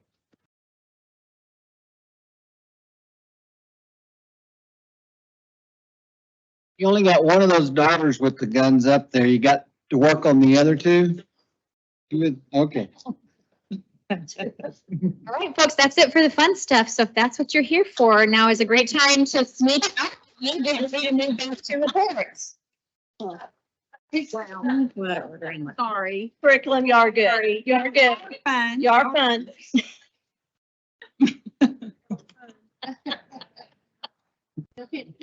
And with the permission of the board, we're going to go a little bit out of order because we've had some folks that have been waiting patiently since 5 o'clock. So Education Services, why don't you please come up and give us your report on English language arts and Spanish language arts. I would argue this is fun stuff too. Away. Well, good evening, Dr. Chadwell and members of the board. We're excited to be here to talk about the good things happening in language arts in our districts. I'm Angela Kennedy, Elementary English Language Arts Coordinator.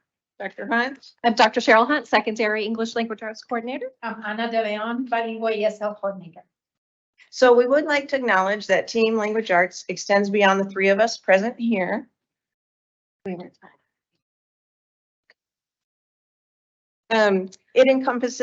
beyond the three of us. It encompasses our entire district team. We have some present over here, and the collaborative efforts of our teachers, coaches, and intervention specialists.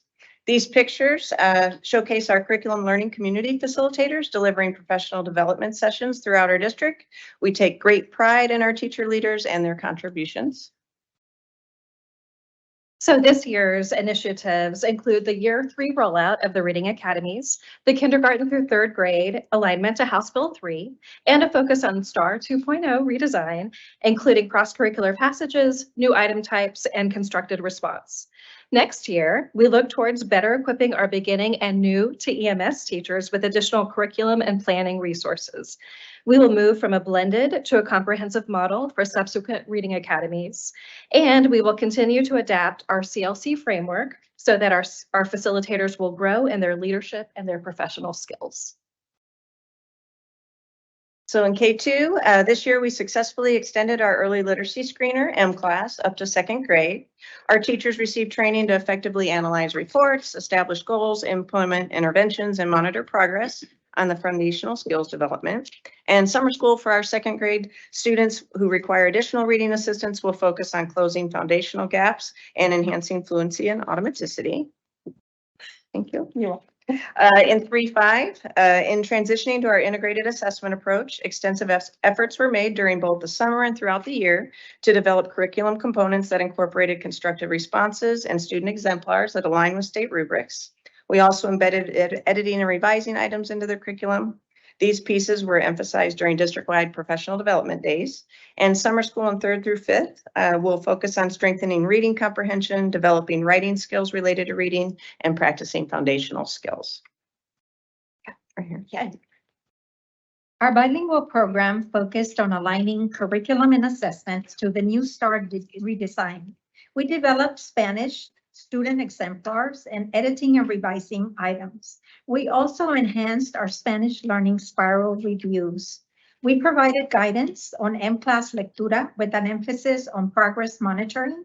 And we are very excited to offer summer school program for bilingual ESL students in grades pre-KK and 2nd through 5th. We are adding a Title III Summer Parent Academy to provide parents with the resources they need to support their children's learning at home. Next year, we are embedding new item types and will continue to maintain our collaboration with the English Language Arts team to ensure that our curriculum assessments and resources remain aligned. We will also continue to offer our Spanish and French Parent Academies. All right, so our secondary students practice new item types, including short and extended constructed responses on their pre-assessments and their district common assessments.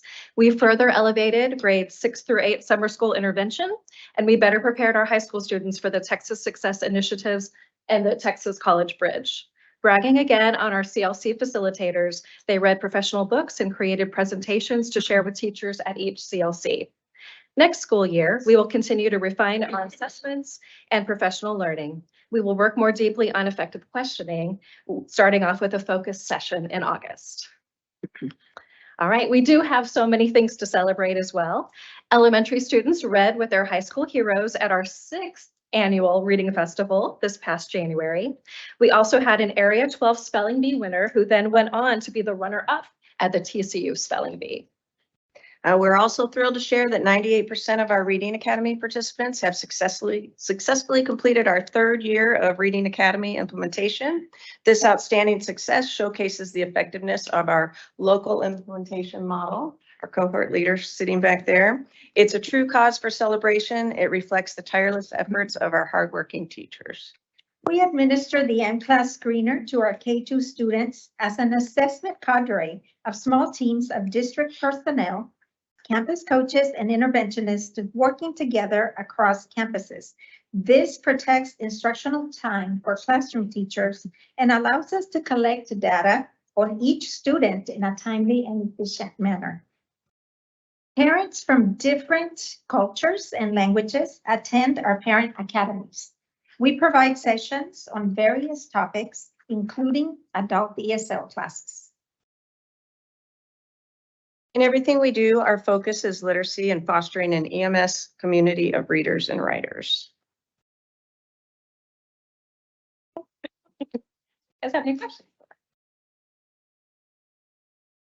It was fun though, right? It was very well. Thank you for that fun and exciting report. And congratulations on the Reading Academy. I know that's a lot of work, Well, and board, if you do not mind me bragging, and I apologize, I can't remember the specific data, but concerning the Reading Academies, the state average was what of completion? Oh, artifact submission was what, 40? And at Eagle Mount Saginaw ISD, we are at 98. Wow. Very hard work. Thank you. Right, then we will jump back up to a construction update. Mr. Welch. Yeah.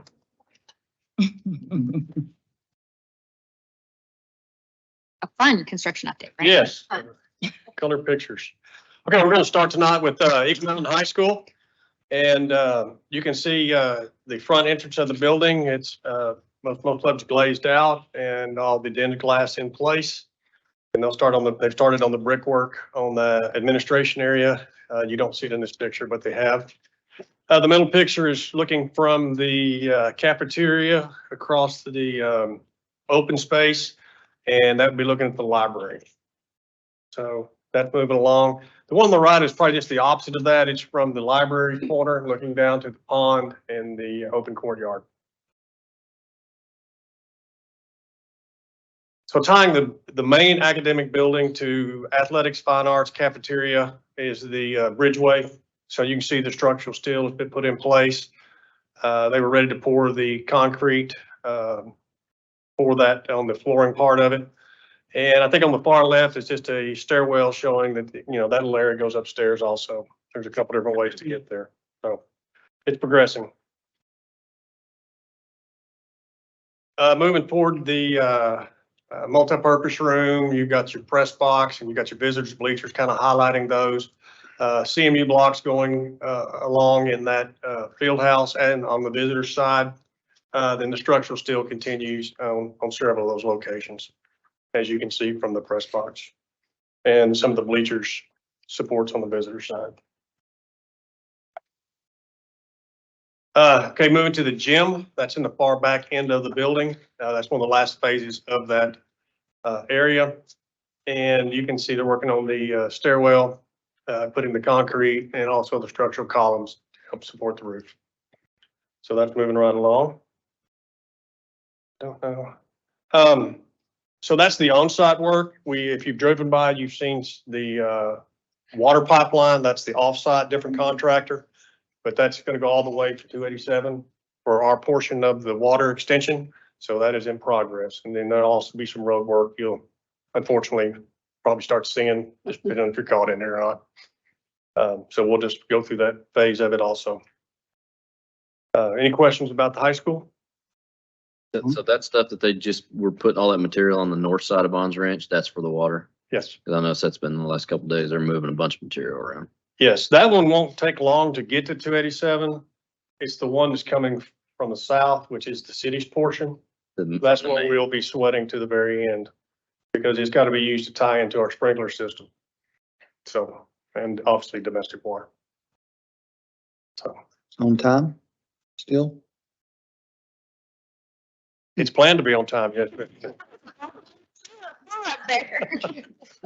I'm not saying that, I mean, I expect it to be on time. It's not that we don't worry about it. I'll just say that. It's a big project. Yeah. You know, one thing, it is, I don't know, things can happen. As going into that thing, let's go to the elementary. Oh, yeah. I can ask the same question. It's coming. Yes. So it's moving right along on the academic area. On the C wing, you got the bricks already been completed on the outskirts of it. So that structure has been moved to the other side, which you see on area D. And then it's also, I think that on the bottom one shows, that's area C on the side of the building. So that's been completed also by now.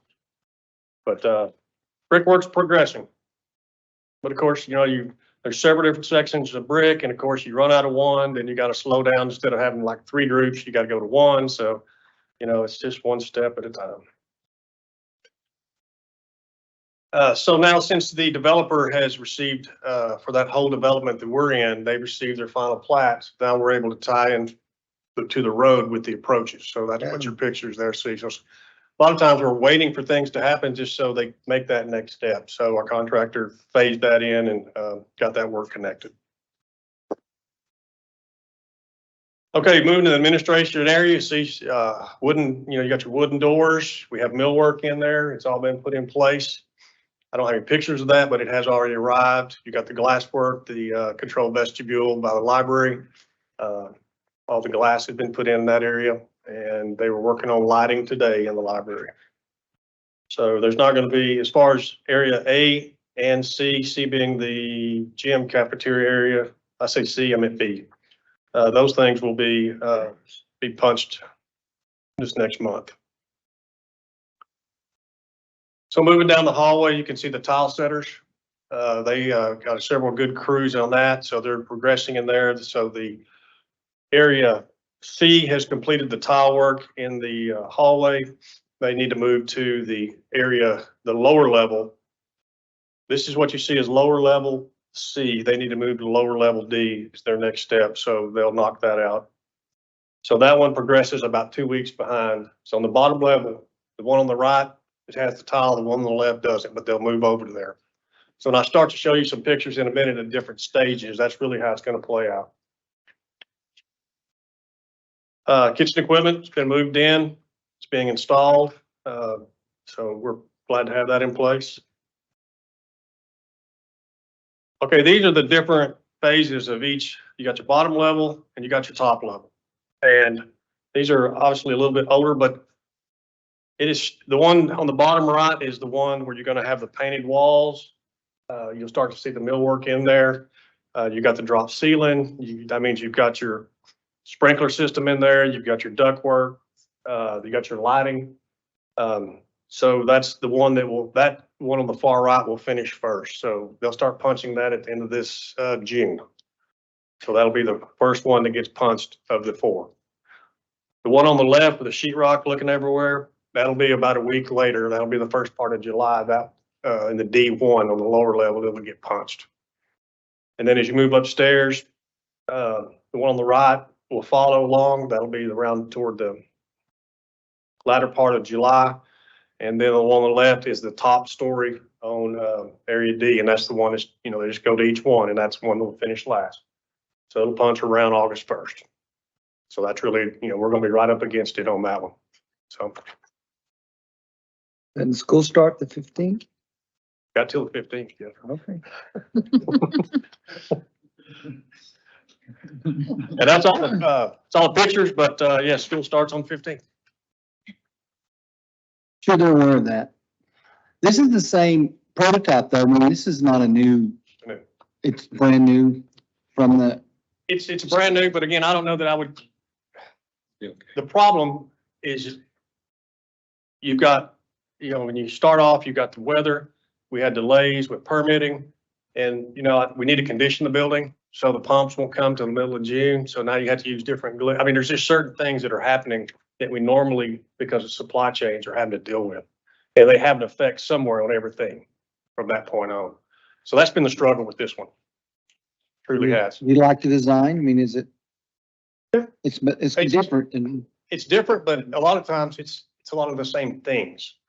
Because when you go in the main entry, office on the right, library on the left, and you've got two distinct hallways, first grade or kindergarten, second, third, fourth, fifth upstairs. So it's got some of those characteristics, I would say. Just to remind the board, one of the big differences in this building was being able to do a prototype on various sites that have topography issues. And so the other buildings are really tight. This one has this connector that would allow you to come in at different levels. So you may come in at a upper level or a lower level, depending on how the layout of the land is. So that provides us some flexibility on future buildings to be able to do that. We do have the same superintendent that has been involved with that. He did Dozier, Copper Creek, Lake Country. So this is his fourth project for us, but it is a different design. The previous designs were for a different architectural firm, and this one's with VLK. But we do have the same construction company. But you don't feel like the design is impacting the delay. It's more the supply chain and the weather. Yes. It's the same amount of square feet and things like that. I think also being in a brand new development affects things as well. I mean, It has. Yeah. It has. There's probably about 10 things you go, this doesn't usually happen, but it is happening on this event. Because it's a mixed use development versus a neighborhood. So you have different kinds of construction timelines there, and you have multifamily, there'll be single family, and of course businesses. So. What's this gonna open with 238? So is that we're gonna use is there plans to kind of phase them in, or is it gonna be ready and we'll just move them fifth grade where they go, fourth grade where they go? I would really leave that up to the principal. The only way that I would recommend it being phased in, if there's something on the second floor of D, we weren't quite ready, I would say hold off until whenever we finish it, then we'd move them if she wanted to move them. But we've talked about a couple of those scenarios, but until we get into July and really see where we really need to plan before we start moving teachers' boxes, we'll probably make that call. Well, you'll have some empty classrooms. We will. Definitely. And I think that's what he's kind of saying. We'd concentrate those into the area that is least. Yeah. Okay. And then it's going to roll pretty fast depending. I mean, we ran into this with Copper Creek, the first year, and then all of a sudden it kind of rolled very quickly. But the multifamily in that area, when that opens up, we feel like those numbers are going to, they may follow a lot right along with the demographer's projections, but we've seen them accelerate like with Dozier. We were kind of worried that first year, and then the next year it's full. Wow. So.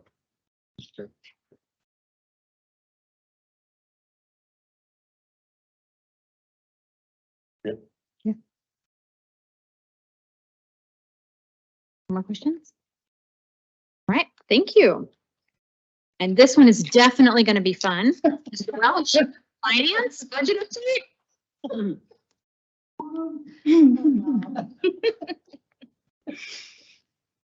Indeed, I was going to say, yes, and following with the same theme for fun, or maybe not, we do have an update. So I've got a few prepared comments as far as where we're at with the legislature.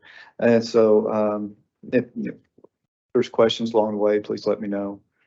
So with the legislature in session and significant school finance bill still in question, planning for next year's budget continues to have little guidance at this point. We are not looking at a significant amount of revenue to address the inflationary cost of the last several years right now. I don't know that we will see a resolution through the regular session that ends May 29th, which is next Monday. Last week, we had one school finance bill, which was a committee substitute for House Bill 100 that appeared stalled and all but officially dead. But as of this morning, it has resurfaced and been rewritten by the Senate Education Committee as a substitute to include a substantial voucher proposal of $8,000 per student and a mere $50 increase to the basic allotment for public schools, which equals about a 0.8% increase to the basic allotment. If we look at the effects of that locally, that $50 increase generates about a $1.1 million revenue increase to the district. And as a reminder, a 1% raise across the district cost about $1.9 million. So based on the differences in the House and the Senate, I don't know that this bill will make it through the session, what we're seeing. This leaves no clear understanding of funding or potential compensation requirements, although the district does recognize that those needs exist. So where does that leave EMS ISD currently? As it stands under current law funding, the district anticipates additional revenue of about $5 million from a projected 600 new students. And that is roughly equal to the amount of additional expenditures for campus staffing to accommodate the growth and to support the existing programs the district has. There is a good potential that the House Bill 1 appropriations bill will provide some funding. That bill is still awaiting a conference committee after varying versions have been approved by both chambers. It includes an increase to the level 2 guaranteed yield for the locally adopted M&O tax pennies that will increase their value by about $6 million, which we have discussed as a likely outcome earlier in the session. This adjustment does, it brings a more equitable amount to districts accessing these pennies across the state as property values have increased varyingly across the state. So it's a good thing, and thank goodness that our citizens supported our district years ago when in adopting the TRE election, as that may be the only significant funding provided in this session is for those districts that do have those locally adopted pennies. Just a reminder that this $6 million amount in increased revenue would offset the loss of ESSER funding that the district injected into the 2022-2023 budget to support the recurring compensation costs in that year. And then those have now are rolling into our 23-24 budget. So that leaves EMS ISD in a similar situation to other school districts looking for an increase to the basic allotment, which again, as we mentioned, has not increased since 2019. That increase is what's needed in order to provide increases to compensation without drawing down upon the fund balance and or restructuring current commitments. So one other thing that I have heard that the state is spending more on public education than it ever has, which might be the case, but to clarify, that is not equating to additional funding to school districts in any way that begins to meaningfully offset the amount of inflation experienced in the last several years. While the line item may say public education, the state is picking up a higher share of the formula through property tax reduction. That's all that's happening. This does not mean that school districts are getting additional funding. Just like the fact that as property tax bills may go up, that doesn't mean that the district is getting additional dollars. As for every additional dollar we receive locally, the funding formula reduces the state payment for that dollar to bring us back to the same amount per student. And that's a clarification that I've had to provide multiple people and taxpayers over the last couple of months of and their concerns. Well, my taxes are going up. Why aren't y'all getting more money? And the reality is it's not how the funding formula works. And so trying to get people to understand that. And that's simply very much what we're seeing. And just a reminder that that's why we are looking to the basic allotment for any real changes to funding. Interesting note from last week is that the last estimate I had was that property tax reduction under its current proposal would cost about $21.6 billion. And that's a significant portion of that $32 billion that was the original surplus. So from a district standpoint, the opportunities are there to do the right thing. And we're just waiting for the legislature to step up and do the right thing and fund public education. So we do have some pretty important decisions coming up after the session. And we will be providing a lot more information, obviously, during the month of June, and all that keys on having some finality with this session. So if there's any questions, I'd be happy to share or answer any of that as far as where we're at right now. What does a penny of tax do? Penny of tax, if we raise the tax or lower the tax? It generates about $1.4 million. 1 penny does. Obviously, on the state funding formula, that it may, for every dollar though that happens on the M&O side, any additional dollars collected just get balanced out in the funding formula with less state funding. It does help us on the INS side, but currently there's several bills out there that would impact us on the INS side. One, obviously, the proposals to increase the homestead allotment, or the homestead exemption from 40,000 to 100,000, as well as put a cap on the appraisals at 5%. And there are hold harmless provisions in that language that would take care of our existing debt that we have issued, which our last issuance was in August of 2022. So all of our debt to this point would be eligible based on what I've seen in the legislation. But the reality is that's a significant hit to the trajectory of our property values in a fast growth district where we have a ton of needs. That sure is going to flatten some the opportunities of being able to fund the capital needs that we have in the district on the INS side. Definitely will be a hit to bond capacity. In fact, probably about a 25% hit if it goes the rest it is. There's a lot of debate on the INS and the M&O side about what the current plan will do to future capacity, period, and that it's setting future legislative sessions up for a huge deficit that would require massive cuts in some programs or in the compression. And so there's a lot of debate on that. Also want to mention House Bill 3 that has to do with safety and security. Of course, that started out at $9.47 or whatever it was. It was going to go up to 10, then it went to 100. Now it's back at 10. And so plus $15,000 per campus. And so we will receive a little bit over $400,000 in that if that passes as it is.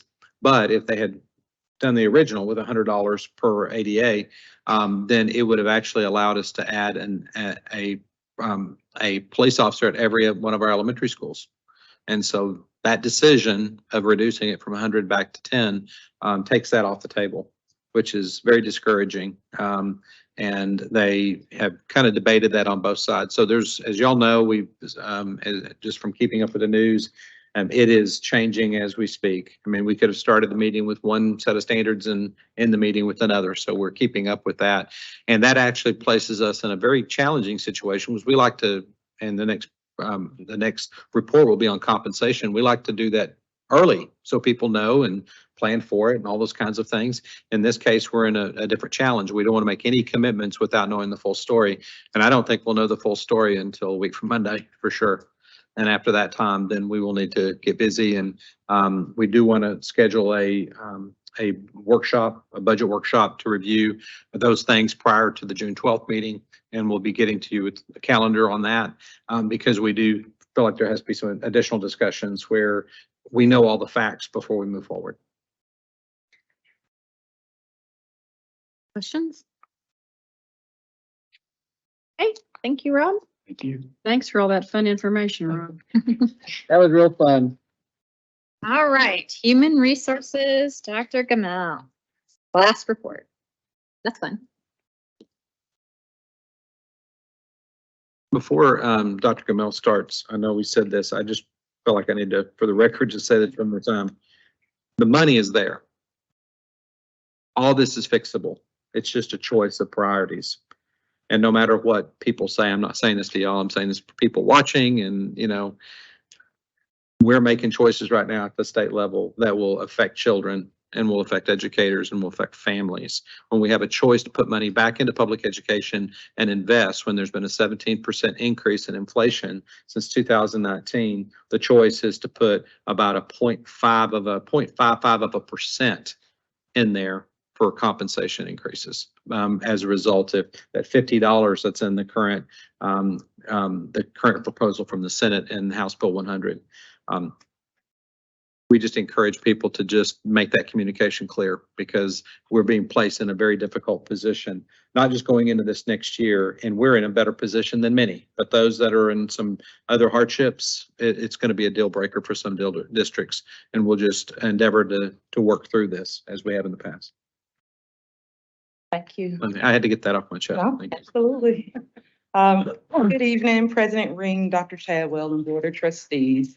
Part of the work of the Human Resources Department in preparation for the budget planning and for compensation is to do what's called a compensation study. We actually begin this work as soon as salary comparisons between districts come out, and that really normally comes out late December, early January. It's a laborious process. We go by every single position. And so I want to take you through a little bit of the work that we've done already in preparation for the decisions that are coming up here in the next week. So the purpose of the study is really threefold. So we want to make sure that we can compare ourselves and be able to compete with our peer districts, not just in our teacher salaries. We look at every single position to make sure that we are competitive in the market. We also really like to establish equity between our positions, both internally and externally. And I'll talk about that here in a few minutes. Ultimately, we want to be able to recruit and retain the best staff in all of our positions. That way, when we come to you here in a few weeks and ask for a compensation plan to be approved, we have some options available to you. So it's a significant amount of research that we do. Some of it is not easily gathered, but we really dig through our comparison districts. We are in coalitions with other districts working together to share information that isn't necessarily public. And we come through to see if we need to provide equity internally, but also to make sure we remain competitive, so that by the time these discussions start, we've done our homework. So our team has been working very hard on this for the past few months, meeting regularly with Dr. Chadwell to go over some of those results. So I want to share some of that with you today. It, of course, aligns with Aspire, which is just an excellent goal and a commitment of our board to not only be able to recruit and retain aggressively, but to do so systematically. So this is a part of our system that we do every year. It's not a one-time thing. It's something that we actually look at and refresh every single year in alignment with Aspire. So what are we looking at? We're looking at two really different areas of compensation, right? We're looking at our fixed salaries, our base pay, but our employees have opportunities to gain compensation through other areas. We call those supplemental pay. So things like stipends, differentials, incentives, bonuses, things that we can offer to employees to supplement their pay, extra duty pay, writing curriculum. We actually take a look at all of those things in comparison to other districts when we look at the compensation plan. So let's talk about some market strategy results, okay? There are basically 4 different things you're gonna look at. You can lead the market, you can match, you can lag, and of course, there's always a combination. All of these different strategies come with different results. When you're leading, you're paying higher wages for positions. Oftentimes, when you're matching, you're remaining competitive, but you're looking at the target for that position. There are times when lag happens, and it's not always because you want to lag, it's because there's only so much that can go, and you have to choose where to get the best return on investment. Then there's always a combination of both. Most districts operate in this last category, where there is a mixture of strategy results that you'll see in your pay, because like we said earlier, there is only so much money we're pulling from the same bucket of money. And this just shows you some of the considerations you have to take into consideration. Whichever category you fall in, oftentimes that group of employee positions, you'll see these kinds of results. If you're leading, oftentimes you have lots of candidates, right? Like you aren't struggling to get people to take those positions. Morale is normally good. You're leading the market in that position. Sometimes when you're matching, you're still getting the candidates because you're competitive. You aren't lagging the market.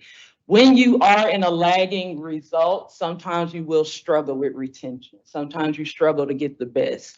So what we do is we monitor all of this constantly, all year round. And because of the way in which we're allowed to monitor the market in our district and provide equity on a regular basis, there are times where if we see a significant lag, we come in and say, hey, we really need to try to get people to fill some of these vacancies, and we can provide equity internally throughout the year. So we operate, again, mostly on the combination. These are our group. This is who we look at to compare for our compensation plan. So you probably have seen UEA put out all the districts in the entire region. We really target those that we compete with.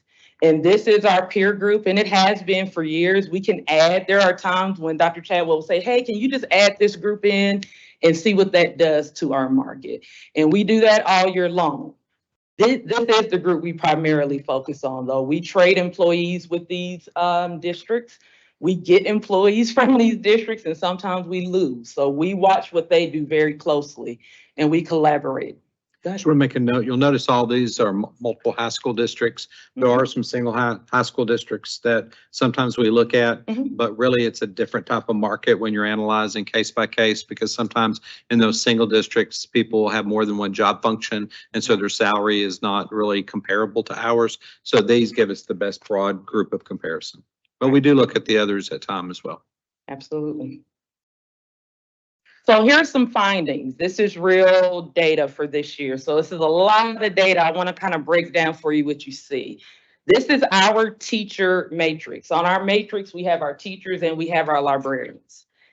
At the very top where you see 25%, that is actually indicative of the percentage of our teachers that fall within 0 to 4 years. When you jump over to 5 to 9 years, 23% of our teachers fall in that group. So what you see is where we fall in comparison to our market comparison group on the teacher matrix. You can also see the differential from the first spot. Because we look at so many districts, sometimes you may see that our number is down on the lower end, but it may only be there because of $500 or $1,000. Not $9,000 just because you're number 9. So I wanted to make sure you knew what the differential from the first spot in our group is, but also the differential from the mean, because the average of how we're paying is something we look at as well. So when you look at 0, 5, and 10 years, you can see that we are not operating in the top half on our teacher matrix right now. And these are the numbers for 15 years. 20 years and 25 years. We do start gaining some ground as we go up into our more experienced teachers, which is actually a strategy that we use to really honor and retain our more experienced educators and try to keep them in the classroom. So that is actually a strategy that we use. We gain a significant amount of ground when you get to your 30 year. That is about 3% of our staff that fall into that 30. We even have people that are at 37 years still teaching. It's really awesome. So then we actually fall above the mean at the 30-year mark. Still not number 1, but we certainly gained some ground there. Lots of factors to keep in place, because when you talk about compensation, you want to talk about total compensation, total rewards packages. There are areas that we offer opportunities for our employees that not only lead the market, but people are wondering how in the world we do it. And it's a priority that was set by this board last year when we came up with some retention incentives and ideas that we wanted to provide for our employees outside of just the base salary or the supplemental. But one of the areas we really focused on a few years ago was supplemental compensation and really targeting leading the market in our stipends. And this had a significant impact on our teachers. So though we may not have led in the matrix, a lot of teachers are able to supplement their compensation just by giving back time to their schools, which our teachers do. I mean, it was amazing to see all the hours that went into helping our kids achieve at high levels. Those employees are compensated for the extra time that they put in. Another thing that we do is our local leave days. So this is actually a really big deal. Most districts only offer 5 and some average around 3. In our district, our employees receive 7 local days and they appreciate that. It's an opportunity to take a break and a rest, really at no major cost to us besides getting subs in to cover for them. So we are number 1 in the area on our local leave time that we offer. This new incentive, a lot of people are starting to take advantage of, is the reimbursement of those local days. Because as you're trying to retain, you're also trying to keep people in the classroom coming to work. So people who hold on to those local days stay with us for at least 5 years. Upon retirement, they are now eligible to receive a lump sum payout up to $10,000 if you're within 5 to 25. If you're one of those people that are up over 30 and 26, they can receive a lump sum payment up to $15,000 for their local leave that they've accrued. So that's been a big incentive. We do contribute to health insurance, and we also offer the physical at no cost at the Be Well Clinic. We have longevity stipends for people who've been here for 10 plus years. So we also try to lead in compensation in other areas besides just your base salary. But I think what's key to understand is all of this is paid for out of the same bucket of money. So when we look at it, we're looking at it holistically, not just salaries, but we're also looking at all the other things that we offer as a total compensation package.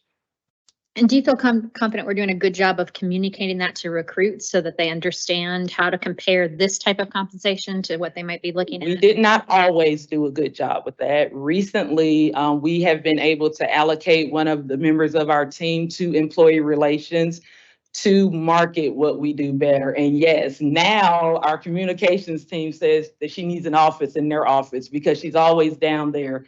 How do we market this? How do we get the word out on social media? So we do a much better job now, but that's fairly recent. We haven't always done as good on that. So the word is getting out. I don't know if that's increasing our retirements or not, but the word is getting out.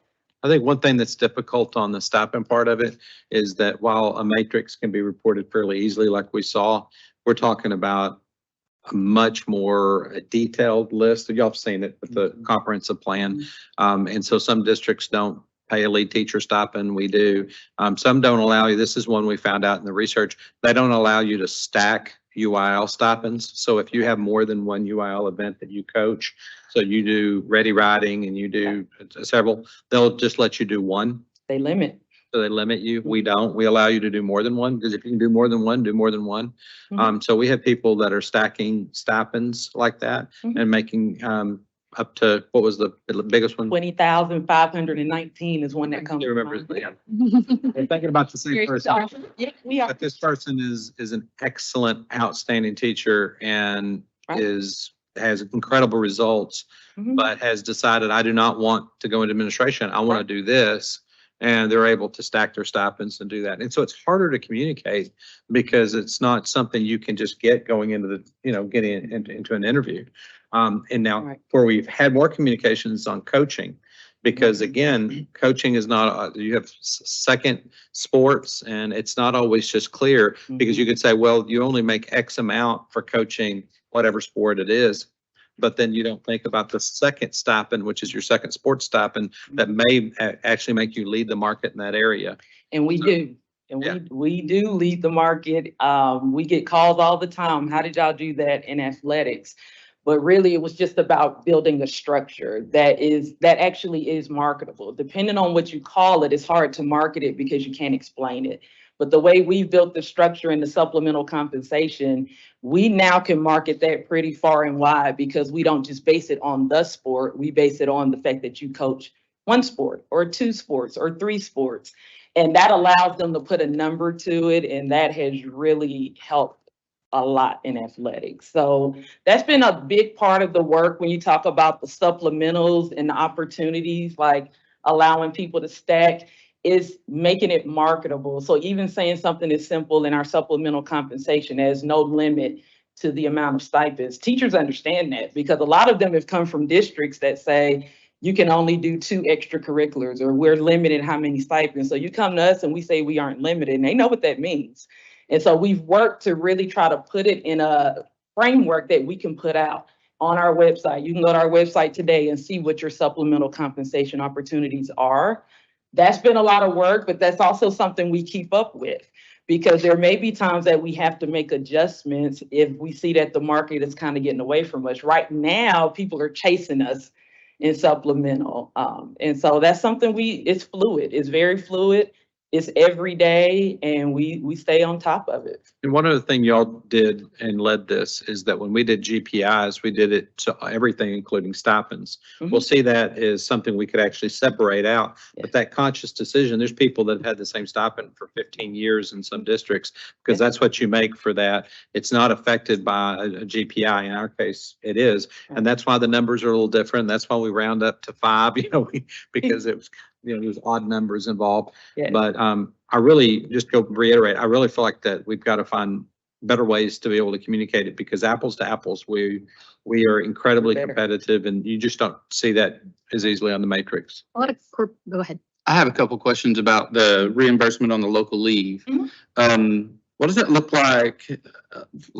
Okay, so I know a few years ago, so if I had 110 days and I got $50 per day, this says, with your local leave up to $10,000. Is it still the same formula? It's at your daily rate. Say again? It's at their daily rate. Okay. So before, probably when you were here, it might have been $50 a day. Now it's up to $10,000 at their daily rate. Okay. Okay. And then I'm wondering if our teachers, sort of to Paige's question a while ago, pointed at this, do our teachers understand that? I think a lot of our teachers seem to just be using their days because they have their days, not recognizing that if they're going to be here long term, it could be a significant, significant check. Well, I think the answer to that is twofold. Our teachers that are closer to retirement definitely understand it because we hear from them. I think the teachers that aren't as close to retirement is a far away concept. And sometimes needing that mental health day is more important than the $10,000 I can get 20 years from now. So I think it's relative. It depends on the person. We do market it. Like I said, we can definitely do more marketing with the current conditions. I don't know that would result in a 2-year teacher holding on to those local days. I don't know that it would result in that, but I do know our teachers that are closer. Oh yeah. I mean, that word is out. People accumulate those days just for health reasons. They're building in their own buffer of days that they can use. And that's been fortunate because you figure if someone's here for 5 years and they have 2 extra days, then they have 10 extra days if they have a child or have a sick family member. It's been pretty helpful. Right. Family medical leave. So I think it varies. It might be worth benchmarking some corporations. I know corporations do this really well where they take, and you get your personalized page that you can go and log on and see, this is my salary, but these are all my other benefits that get me to my total reward or whatever it is for, and you can just get your personalized page to understand how that really might compare to another salary in another district. That's a great idea and a great place to do that. We do send out salary letters now. That's something else we've added in the past few years. That may be a good place to capture individually where people are. So that's a great idea. Love it. I want to go through a few notes on practice because these are other areas that set us apart from other districts. And this decision was made back in 2017. When we do general pay increases in this district, we actually do it on our actual salaries. Employees have responded to this in a very positive way. Midpoint is a complex formula that sometimes if you say there's a 3% increase on the midpoint, the employee will take that number and apply it to their actual salary. And I didn't really get 3%, I really got 1%. And it's a very complex formula. This process has become way more transparent for people to understand that if there was a 3% raise, they see that on their actual salary. There are pluses and minuses to that. So it's very transparent and open and people see a real increase. Over time, though, what it can do is really stretch your salaries apart, right? Because 3% on 100,000 increases faster than 3% on 50,000. And so one of the things that you have to do with that kind of process is look at years where maybe you can correct and tighten it back up and then possibly go back out. So that's something we watch as well to see if our pay groups are starting to get stretched apart too far with this process, though employees have responded very well to the actual versus the midpoint. So that's a note on our practice. Here's another note on our practice I talked about earlier, internal versus external equity. Now, this is also unique to EMS ISD. I mean, when I talk to my colleagues about how often they adjust internally as they look at pay groups, for a lot of districts, they only look at this once a year. We look at it every day. There isn't a day that we aren't looking at jobs both internally to make sure that we're competitive within our employee groups, but then externally, once all the salary reports come out, we look at those once a year. So that's something that is a unique practice to us. There's money allocated for Dr. Chadwell every year to just keep that fluid process ongoing. And we execute that work for him in the Human Resources Department. So that's another note on our practice. So a few things to consider. As Rob said, I'm not actually bringing tonight specific numbers, but definitely things to consider. And some of these things are new to EMS, and that would be the first one. Really looking at possibly a differentiated pay increase for different employee groups. So if I take you back to where I told you about different market strategy results, as we did the study, we looked at groups individually. And if there are places where we are leading and then places where we are lagging, we may be coming back recommending that we do a different increase on the positions that are lagging and maybe a lesser increase on the positions that are leading. So since we're looking at a certain amount of money that we're going to work with, we want to make sure that we take care of as many employees as we can. That also help us tighten up our pay bands from our actuals. Another thing that we want to look at is continue the equity process. That process is actually already started. We've already submitted to Dr. Chadwell positions that we think we need to provide equity to based on the market. We want to continue that process at the same time looking at a differentiated GPI in comparison to the market. So that's something to consider. And it could look a little something like this. This is an example. Like I said, this is not something that has been typical in EMS, has been common in other districts. I will say many districts have used a model like this for many, many years, where maybe your first employee group gets X% increase, B gets Y%, C gets Z%, and then you do a different percentage on supplemental. So that's something that we are really strongly considering because, like I said, people are chasing us down in supplemental because we're leading. So if we can take more of that money and possibly put it toward places where we're lagging, we may be able to provide a better total compensation package to take care of more employees. And they are the ones that make the difference for our kids. But that is new.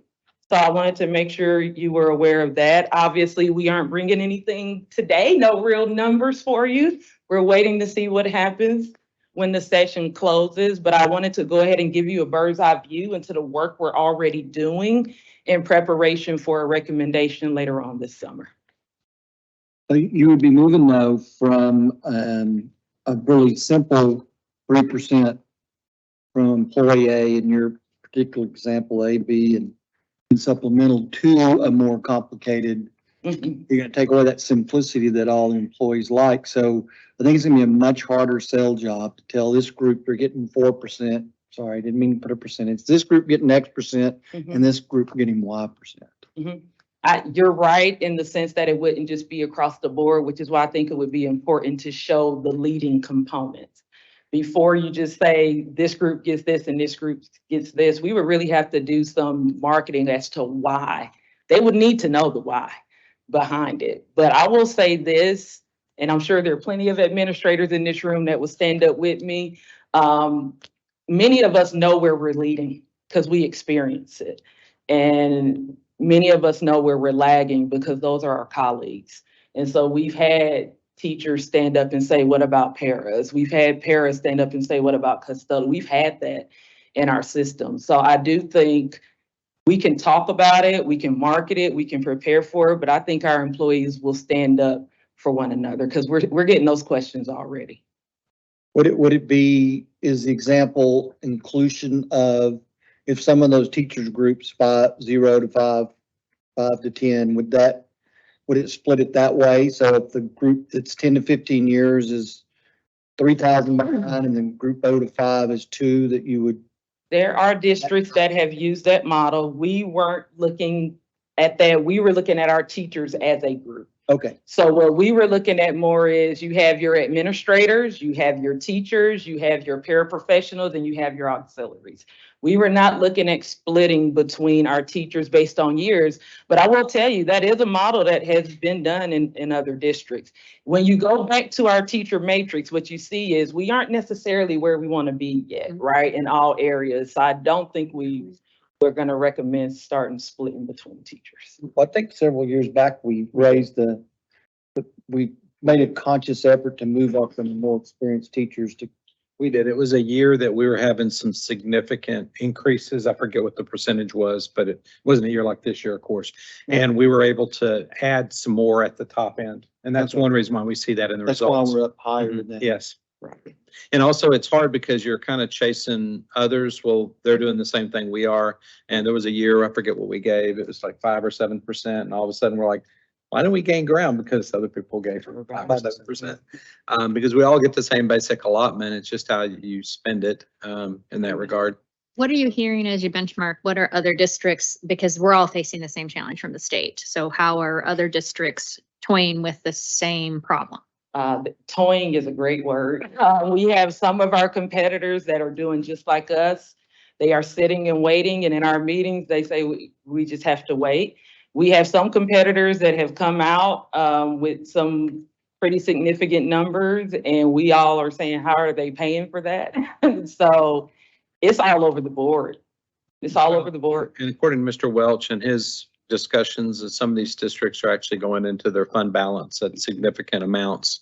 That understanding that, you know, you go into that, you set that if you spend 10 million out of your fund balance, you're spending 10 million the next year, 10 million the next year, and so forth. And so it's not something you can easily dig out of. And so we're seeing that in a few districts. We even have some competitors that have said in behind closed doors, we're doing 0. I mean, we've heard that too.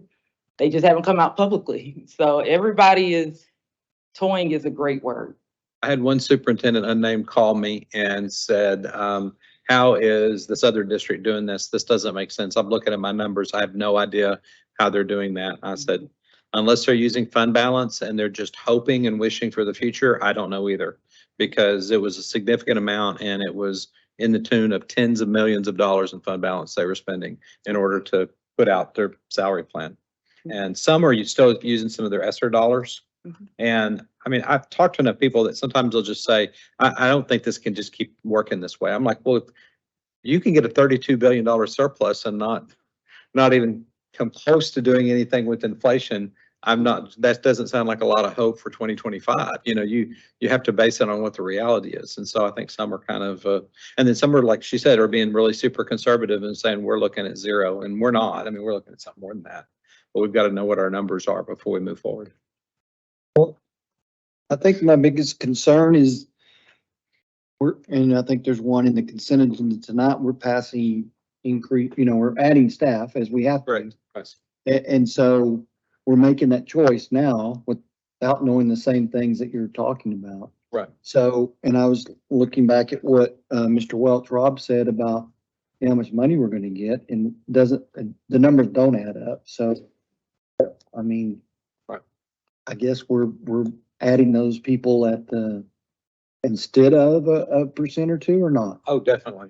Because we have people we're going to have classrooms, 600 kids, and we have our special education needs. So we're definitely putting teaching staff, because that's what primarily that is, nearly all of it, I think, before being able to do any compensation increases to address new students that are coming, and also needs, particularly under special education and the growth and the percentage of students that receive those services. So absolutely, that's true. There's a possibility we would have to go into a little bit of fund balance, but nothing that would be unsustainable or nothing we couldn't dig out of. So, no, that's What absolutely you correct. put before us at this point. Correct. I mean, we could freeze everything, but I would say that would not be a good choice for us. Otherwise, we won't be able to hire, you know. The timeline, June 12th would be the earliest. Do we have the number then we will have spent today? I believe I think we provided that to y'all, did we not? Is that in the update? It was in the board update. Mhm. It was had a graduated number, had how much we've spent, how much we're expecting to get. And the 600, the one thing of relief I can say is the 600 students times the ADA is a very conservative number. We had about 720 this year, 1,200 the year before that. What y'all are seeing in the demographers numbers, you have two factors going on. One is you see the amount of vacant developed lots are high, the ability, I mean, we're kind of inverse. We have more starts and closings. And so probably those closings will catch up. But we also have a charter school that's opening in our district. We have no idea how many people we're going to lose to that. So there's a lot going on. And that's why this is report only. And so, I mean, and as y'all consider the consent agenda, knowing that that is a factor, I'll just say consciously, that was something that we talked a lot about, and just thinking to ourselves, can we move forward without making those adjustments? And so looking at that on page 231 of your packet, the 3 business positions will be offset with weighted ADA for career and technology. And then the remainder of the positions are all related to special education, which will have a little bit of offset with special education, but we didn't enumerate that there because that's not something that you can 100% count on. So we put the real numbers there. And this is all tied back to actual kids that then we aggregate what the demand would be. And then we also are going to continue to contract services as well in those areas. So this is, just to let y'all know, this is scaled down from the original, because the original had moving off of contracted services into full FTEs, and we've left some of those as contracted. But you're right, $2,093,000 is $2,093,000 we don't have. Right. And accumulated with everything else. We did freeze some positions that were were out of the classroom. There is a missing position that's not on here. That was the strength and conditioning position that we held on, that we wanted to have a complement at to be able to prepare to have 3 feeder patterns with a 4th coming with Eagle Mountain High School. We held on that one. The discovery lab position, we've frozen and left the FTE there, but we haven't filled it. And we're looking at some others like that as well. And in the board workshop, we'd bring those more explicitly to you. It's really, I know we said it, it's just really difficult when you go from beginning in January, we want to give teachers a $15,000 raise, and we're like, no, you're saying that. Then it's swinging back and forth. And what you're going to hear a lot is about the teacher incentive allotment. They're going to say, we put money in the teacher's incentive allotment, which first of all doesn't affect, its teacher incentive allotment, not employee incentive allotment. So it doesn't affect every employee or category. The second is it's not easy to get the TIA or manage the TIA. So those that have been really super successful are very, very large districts that have entire departments. That's all they do, are very small districts that have just a handful of employees and they can manage through. And that's been but that's what you're going to hear, is that we're putting money in the TIA for that, which they know there's not enough, because if everybody went to the TIA, it would bust the budget for it. So.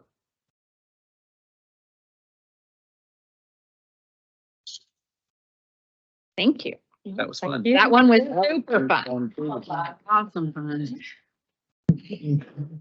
That does conclude our reports. Madam President, just one thing. I want to assure y'all though, we're going through this information very, very fast. This is not something that we don't paint over. We're looking at every piece of it. So if there's things y'all have as recommendations that you feel like that you want us to look at, let us know. We're meeting regularly, and then we'll bring those things back to y'all.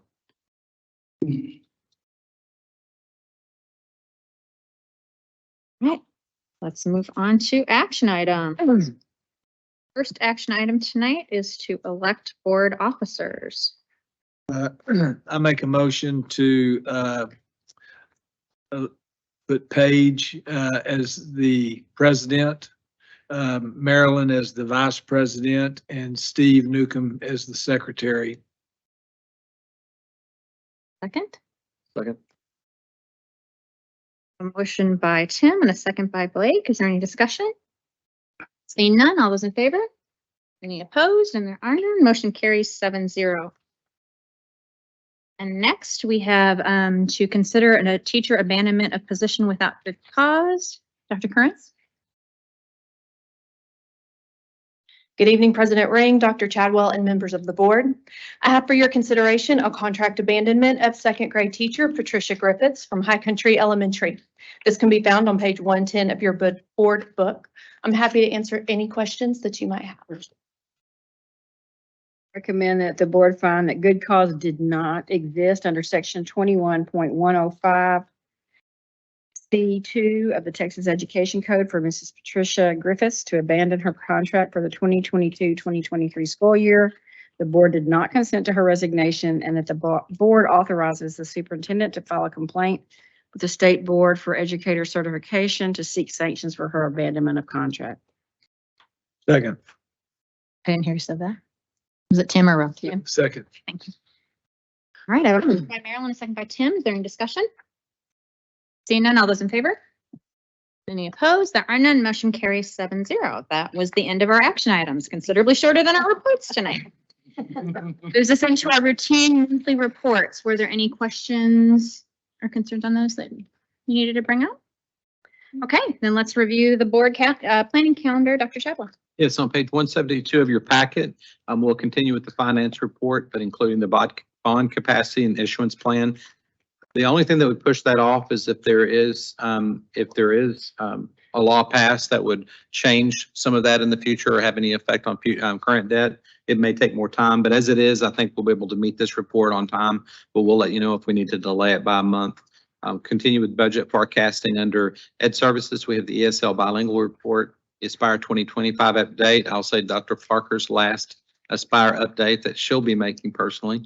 That is an awe. Yeah. 23-24 student code of conduct. That could also, and I know Ms. Turrentine's here, I guess there's a possibility based on legislature, we may want to delay that report.